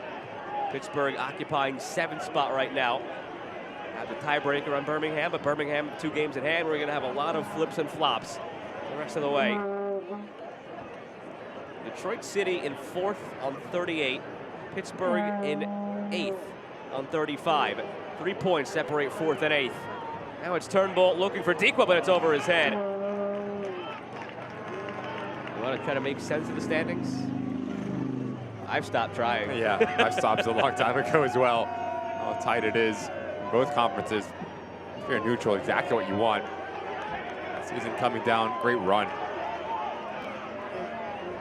Johnson. Griffin had to shield off the referee and Peniotu. Did so adequately until the second effort from Peniotu. Danny Griffin and Robbie Mertz just have this understanding for Bob Lilly centrally. The spaces they pick up, understanding that the support that they play as well. Here is Mertz feeding it through for Kiza. Both comfortable with the ball at their feet, with making runs into deep positions. And quite the dynamic duo over the years for Bob Lilly.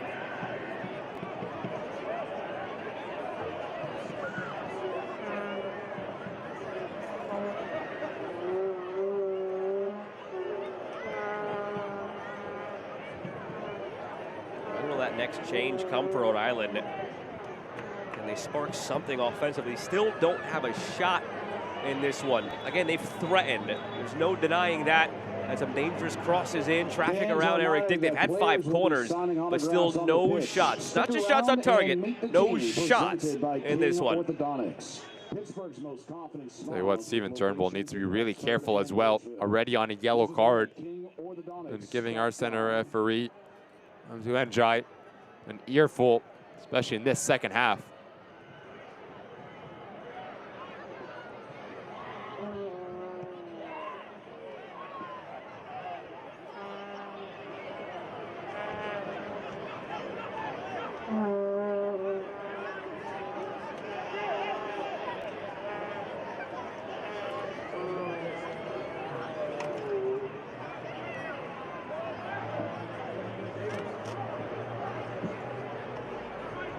Okay, Vegas, there's nowhere to go.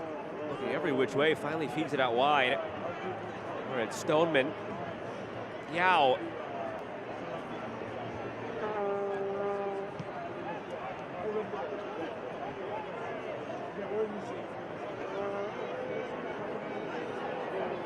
Really hasn't been any of the areas that concern Cano Smith that have cost Rhode Island tonight. He's concerned about Kiza running in behind. He's concerned about Danny Griffin really pulling the strings. In a way, that's how maybe some dangerous moments have happened in this one for Pittsburgh. Really, it's just that one moment where Jackson put it off the bar and in, and then that awkward second goal where Vegas was off his line and Sample somehow found a way in.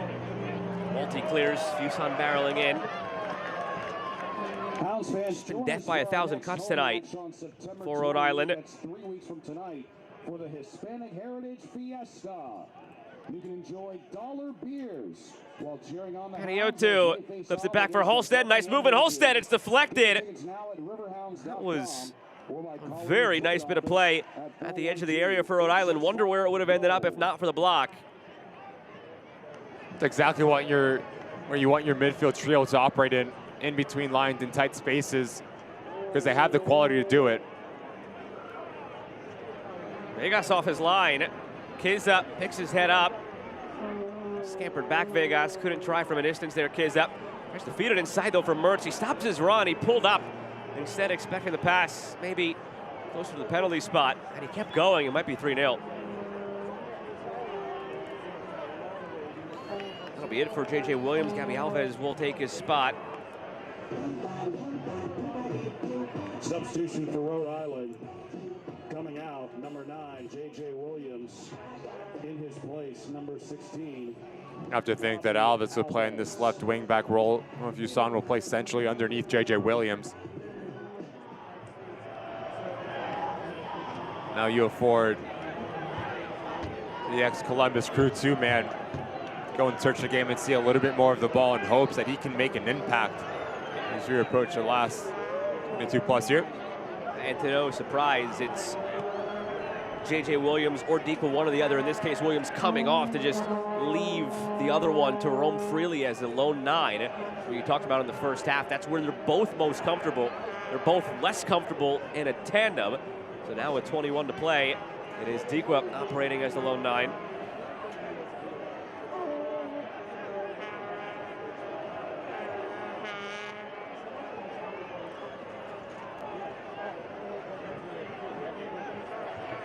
Blackstock looking for Johnson, and the offside flag came up and that ball into Blackstock.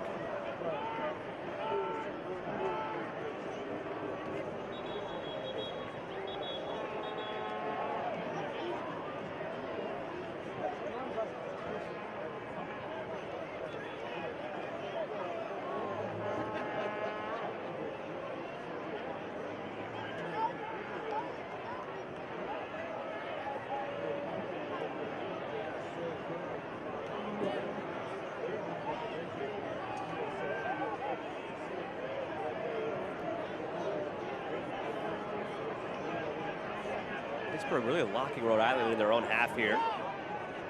Possession-wise, Rhode Island's up near 60%, but Ricky, how much of it has even been across the halfway line? I can't remember any spell, aside from a moment ago, when they had that give and go edge of the area and the shot got blocked. None of it has been in this territory. Just been a really difficult evening for Connor Smith's side to get the confidence higher up the field, to break through the initial pressure. Every single time, you know, when you come into Highmark Stadium against a Bob Lilly coached Riverhound side, they're going to be organizing their defensive structure. They're going to be difficult to break down. So the ball needs to move extremely quick. You need to be clean in your technical ability and decisive in the decisions that you make. It's been a bit sloppy on the visiting side through 71 minutes here. I do think now a little bit of a tactical change. We saw him come centrally. He affords you a pocket presence and hopes that that man, the reigning MVP, will become more of a focal point and see more of the ball.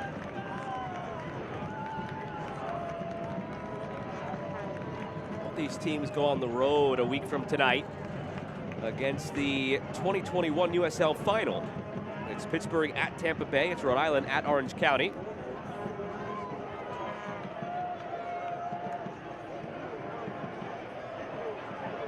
In danger of the last 3 title winners in USL all missing the playoffs this year, by the way. Talk about parity and the league overturning year over year. New teams emerging on top. 2023's title winner, Phoenix Rising, are in a tight playoff battle right now. By no means safe in any way at the playoff line in the West. San Antonio, the 2022 winners, well below the line, 5 points adrift coming into the night.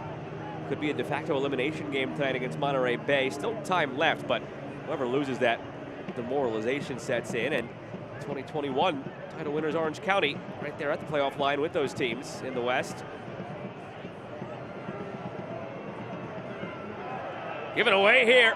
Mertz picks it up. Johnson on the turn. Emmanuel Johnson lays it off. Keza.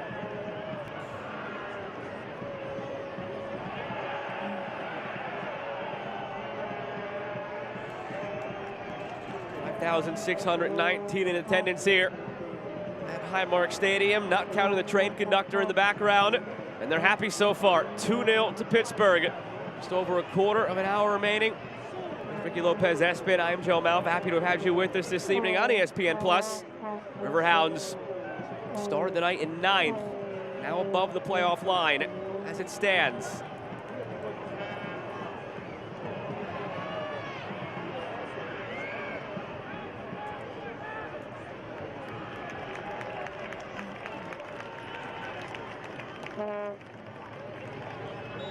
Two changes coming for Rhode Island. Turnbull and Stoneman are about to give way.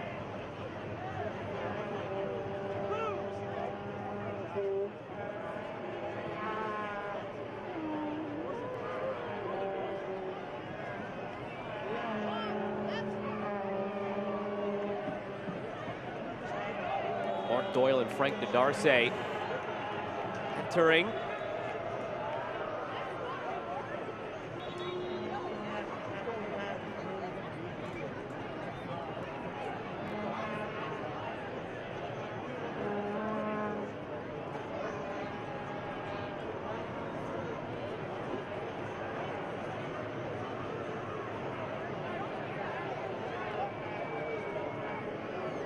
card comes out. Yellow card against the Riverhounds, number 2, Danny Griffin. Danny Griffin is one who picks up the yellow. Here those changes now for Rhode Island. Darcy and Doyle. In for Stoneman and Turnbull. That'll be all. Only 4 subs used tonight, but all 3 windows are now gone. Also checking out number 5, Grant Stoneman. Into the match, number 15, Frank Darcy. Back to that conversation about the last 3 title winners potentially all missing the playoffs. Means we could get some new blood, or the old guard. I'll get there in a second. You got those 3 as the last winners: Phoenix, San Antonio, Orange County. No title game in 2020. Real Monarchs departed since they won it in 2019. And the back-to-back for Louisville in 2017 and 2018. You go further back, continuing on the last decade. New York Red Bulls 2 had a title, Rochester Rhinos under Bob Lilly had a title, and Sacramento Republic in 2014. So in the last decade, if those 3 teams all finish below the playoff line in the Western Conference, we have Sacramento, who won it in 2014, Louisville, who won it in 17 and 18. That's it for the last decade. Otherwise, it could be somebody new putting a star above the crest. So could be some new blood holding the trophy in USL. If it's not Louisville or Sacramento, then again, conventional wisdom probably tells you it's maybe that matchup in the final, Sacramento against Louisville. They played the game of the year here in 2024, just a few weeks back when they met in Louisville. Blue City won that at the death. A match that really had it all that night.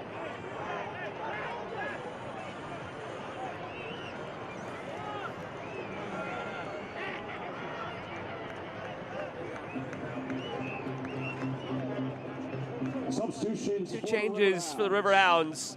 Pierre Caillet replaces Bradley Sample. Scored the second goal, made it 2-0. And that'll be all for Edward Kizat. Did not have too many dangerous moments up top tonight. At least not what we've been used to seeing as of late, with the 7 goals on the season, most of those coming in the last month. He'll be replaced by Kenardo Forbes.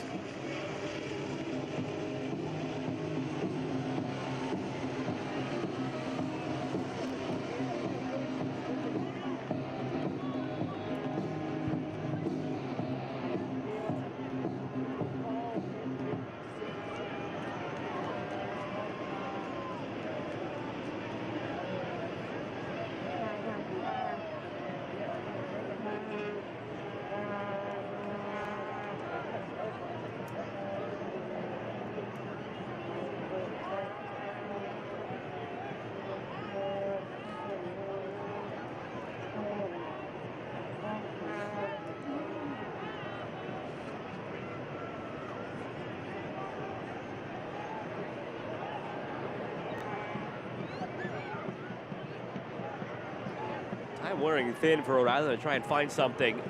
Still don't have a registered shot in this match.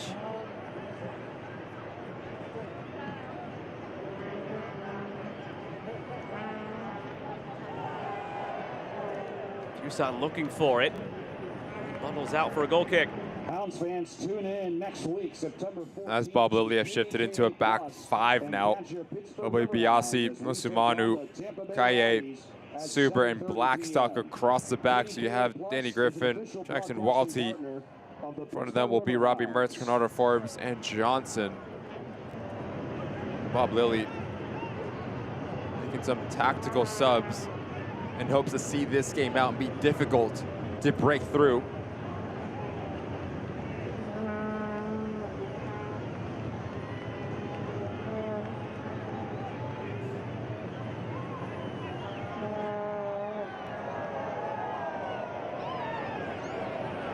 Mertz.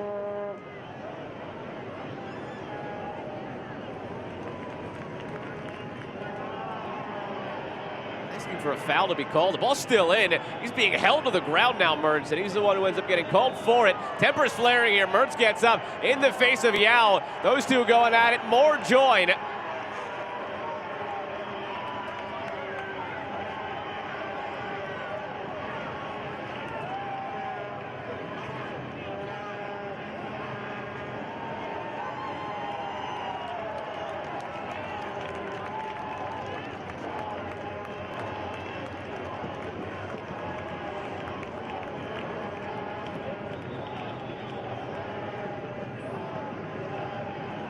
are coming together. Robbie Mertz, Alves. It's that kick out right here. A little bit of a knee. Now through the head of Robbie Mertz. Not take kindly to it. Cards against both sides. The Pittsburgh yellow card is on number 14, Robbie Mertz. Robbie Mertz picked up a yellow, unsurprisingly, in that exchange. And the Rhode Island yellow card is on number 24, Karifa Yao. On the other side for Rhode Island. Could have taken your pick of a few guys in that scuffle, but the two who instigated it, most appropriately so, picking up a yellow each.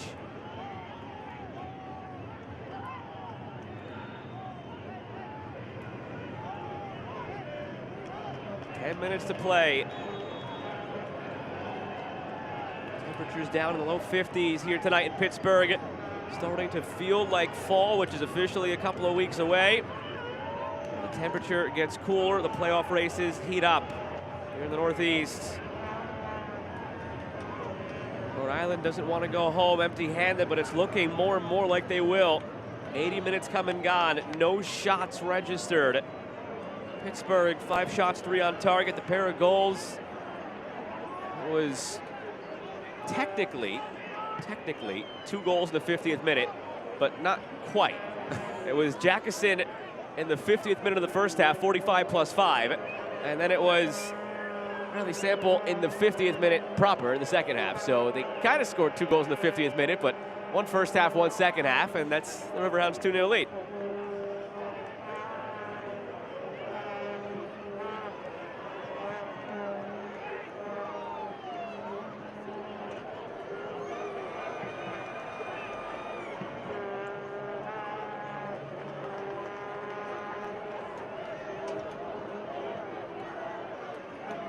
If this is how it's going to be tonight, there's still time for Rhode Island. And I mentioned the last time they faced a 2-0 deficit was against Indy 11. They battled back and ended up in a 3-3 tie. So there's still time enough. But if this is how it ends up tonight, a lot of soul searching to do on the way back. You're going to start getting your toughest test now against playoff caliber teams. And Connell Smith's not shying away from that conversation. We asked him about this successful run they've been on since the end of June. As we talked about, only 1 loss in that span. 7 wins, 4 draws, 1 loss. When asked about that stretch of play, it's nice, but it doesn't mean anything. It doesn't mean anything yet until they finish it off, until they make the playoffs and maybe do something in the playoffs. He said you can start a night in 4th place in this league and finish a night in 9th. So he's very well aware that it's a what have you done for me lately sort of ordeal right now. And lately, being tonight has not been the finest moment for Rhode Island. Get the sense when every time we speak with Connell Smith, he does not allow his players to get complacent in any shape or form, whether it is the results or even their individual performances. I mean, look at JJ Williams, right? A player that had so much success, that has had so much success in USL Championship, has scored goals at every stop of his career. And talking with you off air, Joe, it's not a matter of if, it's a matter of when he starts to find the back of the net. But as of late, hasn't been really producing. So Connell Smith has no problem dipping into his bench, bringing him off the bench. Mark Dole gets a start. Little moments like that Connell Smith, I do think, has the pulse of the locker room. And tonight it's again the other way around. JJ Williams gets a start, ineffective. Doyle comes off the bench, and you wonder if it flip-flops back the other way next match when they go out west to take on Orange County.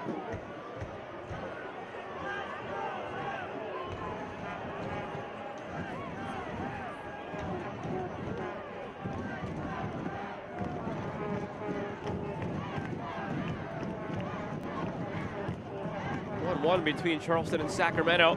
I'll give you 3 guesses who scored for Charleston, Ricky. Nick Marcanic, and Nick Marcanic. Yeah, in some cases, that's actually how it's been, where there's 3 goals in a game and all 3 are him, but only 1 so far tonight. 1-1 in the 60th minute. He ties the record with 25. It's interesting as this league continues to grow and improve and the talent level rises, how some of the records have fallen and will continue to fall. We haven't seen a season like we've seen from Marcanic. You go to the historic years of Haji Barry and Cameron Lancaster. This one has just felt even more different. Even last year, Albert Dequa, the 20 he had for the Pittsburgh Riverhounds, it just felt different than Marcanic. Again, he's at 25. it feels like he could be at 40 the way he's gone this season. I think we see him end up around 30, 31 for the remainder of this season. Charleston Battery side flying. 6 games remaining after tonight. He's got 25 goals through 28 games this season. It's about a goal a game, so 30 is well within reach. And just the efficiency that he's been able to do it with. The different types of goals that he can score.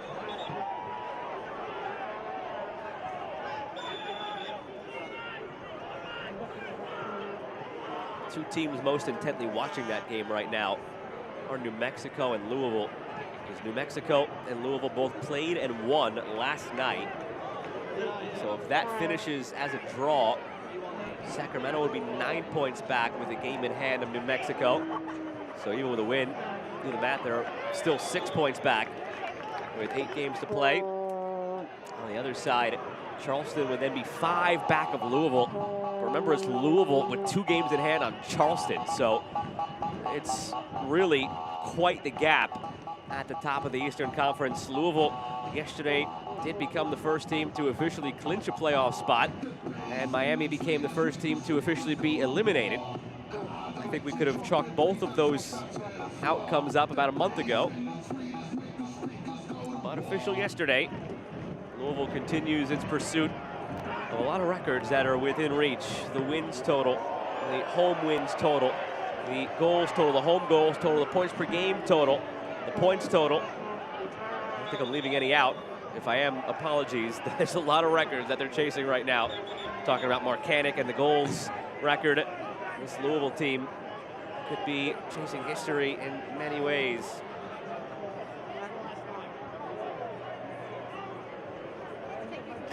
It's interesting because coming into the night, this Rhode Island team only had 1 more loss than Louisville. But in very different spots in the standings because Louisville has 2 ties, Rhode Island has 13 ties. Been a tough team to beat, Rhode Island. Pittsburgh is just a few minutes plus stoppage time away from doing that. Here's Mertz on the giveaway. They find the cherry on top. Griffin, no. All it takes is 1 for Rhode Island to put the pressure on Pittsburgh going into stoppage time. Is this the moment? It's laid off to Fuson. He settles, deflected. Kept alive by Darcy. And now cleared. It's all about balance now for Bob Lilly's side. Yes, you're up 2-0. You never want to get complacent and want to go for that third. You cannot overextend yourself and leave yourself vulnerable going back the other way. Just a bit of a glimpse of how transitional Rhode Island can be and how lethal it can be with Clay Holstead at the center part of the field, but that's a microcosm of the evening for Rhode Island. Just not on the same page between Alves and Fuson.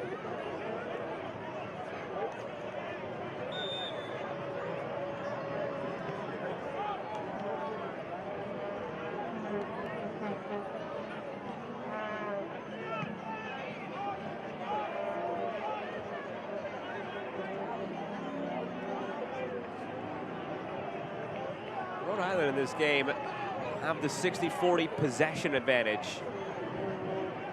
We talked about the territories. Final third entries and touches in the opposing 18-yard box. Those are the 2 categories that really tell more of the story. So despite Rhode Island's 60-40 possession advantage, Pittsburgh has an extra 20 final third entries. It's 75-55. They have an extra 17 touches in the opposing 18-yard box. 27 for Pittsburgh, 10 for Rhode Island. So that's why possession, we always talk about it. It's misleading. Some teams don't care at all about it. It's a matter of what you do with it. Tonight, the word you used earlier was efficiency. Pittsburgh has been very efficient tonight with their opportunities. 90th minute at Highmark. 4th largest crowd ever at this stadium. Fuson in front, and he puts it behind Alves. He used the word before, microcosm of the evening. That maybe sums it up even better. A threatening moment for Rhode Island, and they don't even get a shot off. It's 90 minutes and they still don't have a shot. That was begging to be tapped in, and they won't even get a shot on the stat sheet. But you just see the success now for Rhode Island. You saw him play centrally, and he just gives you a different dynamic out of midfield. The ability to beat players with the ball at his feet, but also to make those runs that really test opponents in their back line. As he continues his run, nice little link-up play between him, Clay Holstead. Heavy Alves just overcommits himself.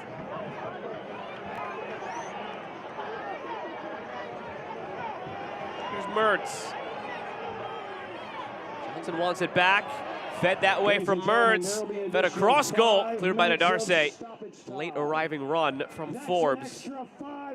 5 minutes tacked on.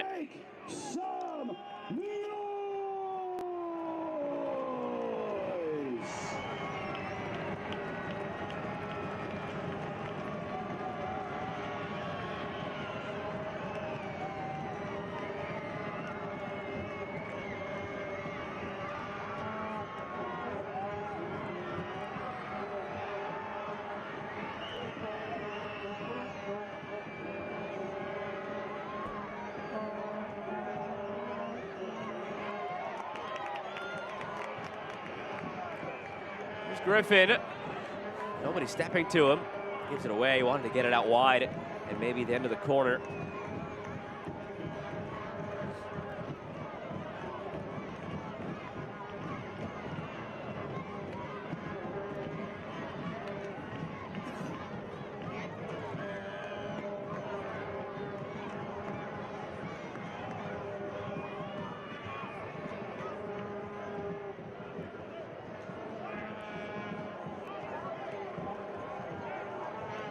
Yotu, very quiet tonight.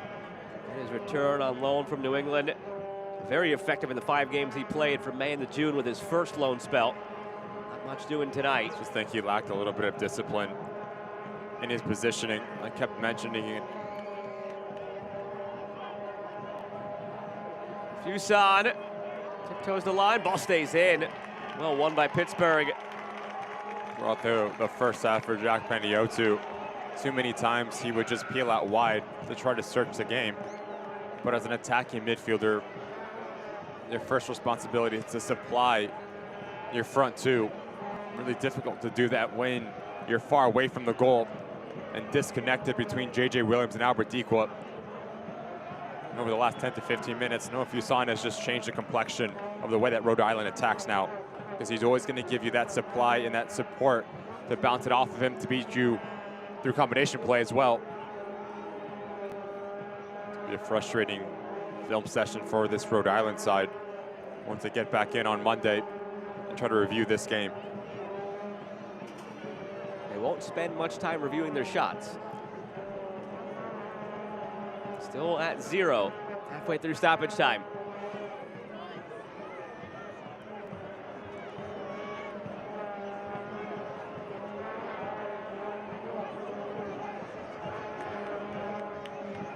Just look at that center three right now, all about 10 yards apart from each other. It's been that. The V being, yes, it's difficult to play at Highmark. It's a bit tighter. The ball moves extremely quick, but you're going to make the field as big as you possibly can. And yet again, Jack Peniotu towards the touchline here.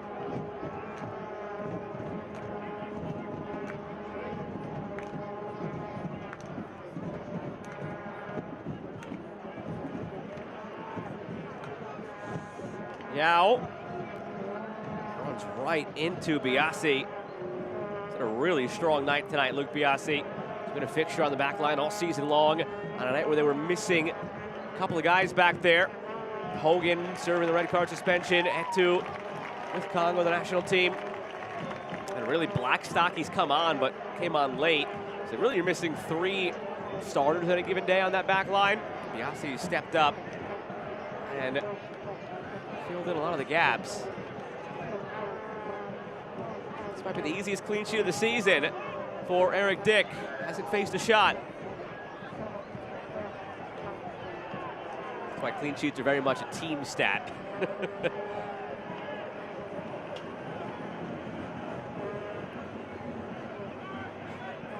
Pittsburgh on the way to 3 points, final minute.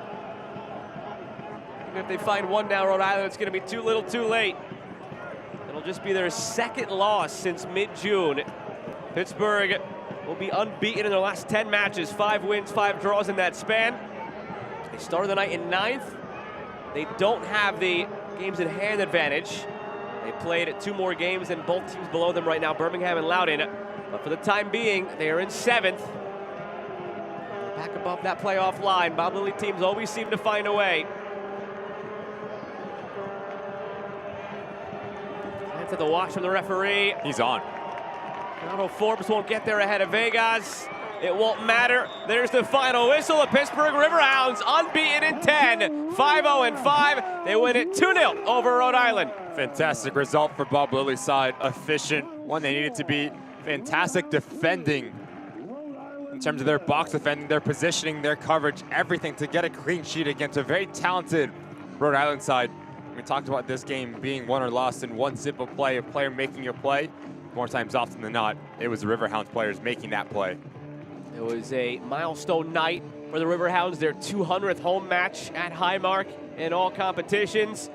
And they punctuated with a victory in front of the 4th largest crowd at Highmark Stadium. And the man of the hour, the man of the match, presented by Modelo, the man who got here 2 days ago on loan from Royal Salt Lake. Berton Jackson, first half, makes it 1-0 at the stroke of the halftime whistle. Such a difficult technique, the way that he takes this goal. As this ball comes across his body, he just simply steps into it. He does not need to hit it hard. He just needs to hit it clean. Let momentum do it. Singh, he just roofs it. No chance for Koke Vegas, deserving man of the match, Jackson. Well, the save of the game, the smooth save of the game, is brought to you by our friends at Smoothie King. Here's the thing. There wasn't a save in this game, so we're just going to spotlight Eric Dick for his league-leading 11th clean sheet of the season.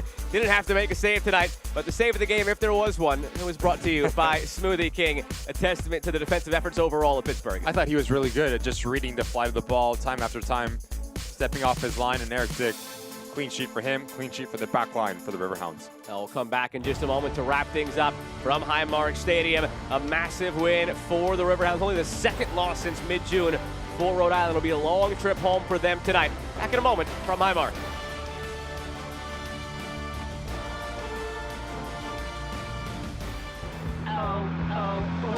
Whoa, yeah. Whoa.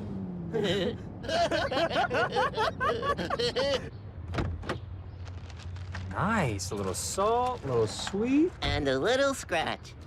Ah, the new big cash payout. Top prizes of 500 grand. You've been down this road before. Let's just say I'm a road hog. Keep on scratching! At AHN, good heart care starts before you're just not feeling right. Before you say, it'll go away on its own. Before it doesn't. Because before an emergency, there's time to stop heart problems with a simple preventative heart check. At AHN, we see you. Ireland Contracting is Pittsburgh's most trusted and recommended roofer. If there's a leak in the roof of your home or business, we'll find it and fix it. With superior workmanship, quality products, and specialized crews for guaranteed satisfaction. Our attention to detail and competitive pricing have customers recommending us again and again. Never worry about your roof. Ireland Contracting, Pittsburgh's most trusted and recommended roofer. 2-0 victory for the Riverhounds, all huddled around Bob Lilly, celebrating tonight's victory. Take a look at the full-time highlights brought to you by Corona. There wasn't really much to speak of early in the first half of this one, but late in the first half is when Pittsburgh was able to get the goal to go ahead at 1-0. Starts with Danny Griffin, the way that he receives this ball. Now he has 2 options to play Robbie Mertz that makes a fantastic run in, or just change a point of attack into Jackson. Looking a little bit too narrow in front of him, so he needs to hit it first time, but he just ropes this thing into the top of the goal. No chance for Koke Vegas. They scored 45 plus 5, which equals 50, and then they scored in the 50th in the second half to make it 2-0. As this ball circulates back around, Jackson is at the thick of everything. But as a midfielder, Joe, when you pick and choose your times to get yourself into an advantage situation, good ball in from Rivera, Don't know if he means it, but he'll take it. Sample up and over Koke Vegas, who gets caught cheating off his line about a yard or two. A little bit too high. 2 goals for the Riverhounds, 3 points that stay here at Highmark. Riverhounds go on the road to Tampa Bay next, and Rhode Island will go out west to take on Orange County. A big win tonight for the Riverhounds. These teams were 5 points apart in the standings to begin the night, with Rhode Island in 5th, Pittsburgh in 9th. They end just 2 points apart, both above the playoff line. For the crew that makes this possible, broadcast partner Ricky Lopez-Espin, I am Joe Malva saying so long from Pittsburgh, where the Riverhounds take it 2-0 over Rhode Island. Good night, everybody.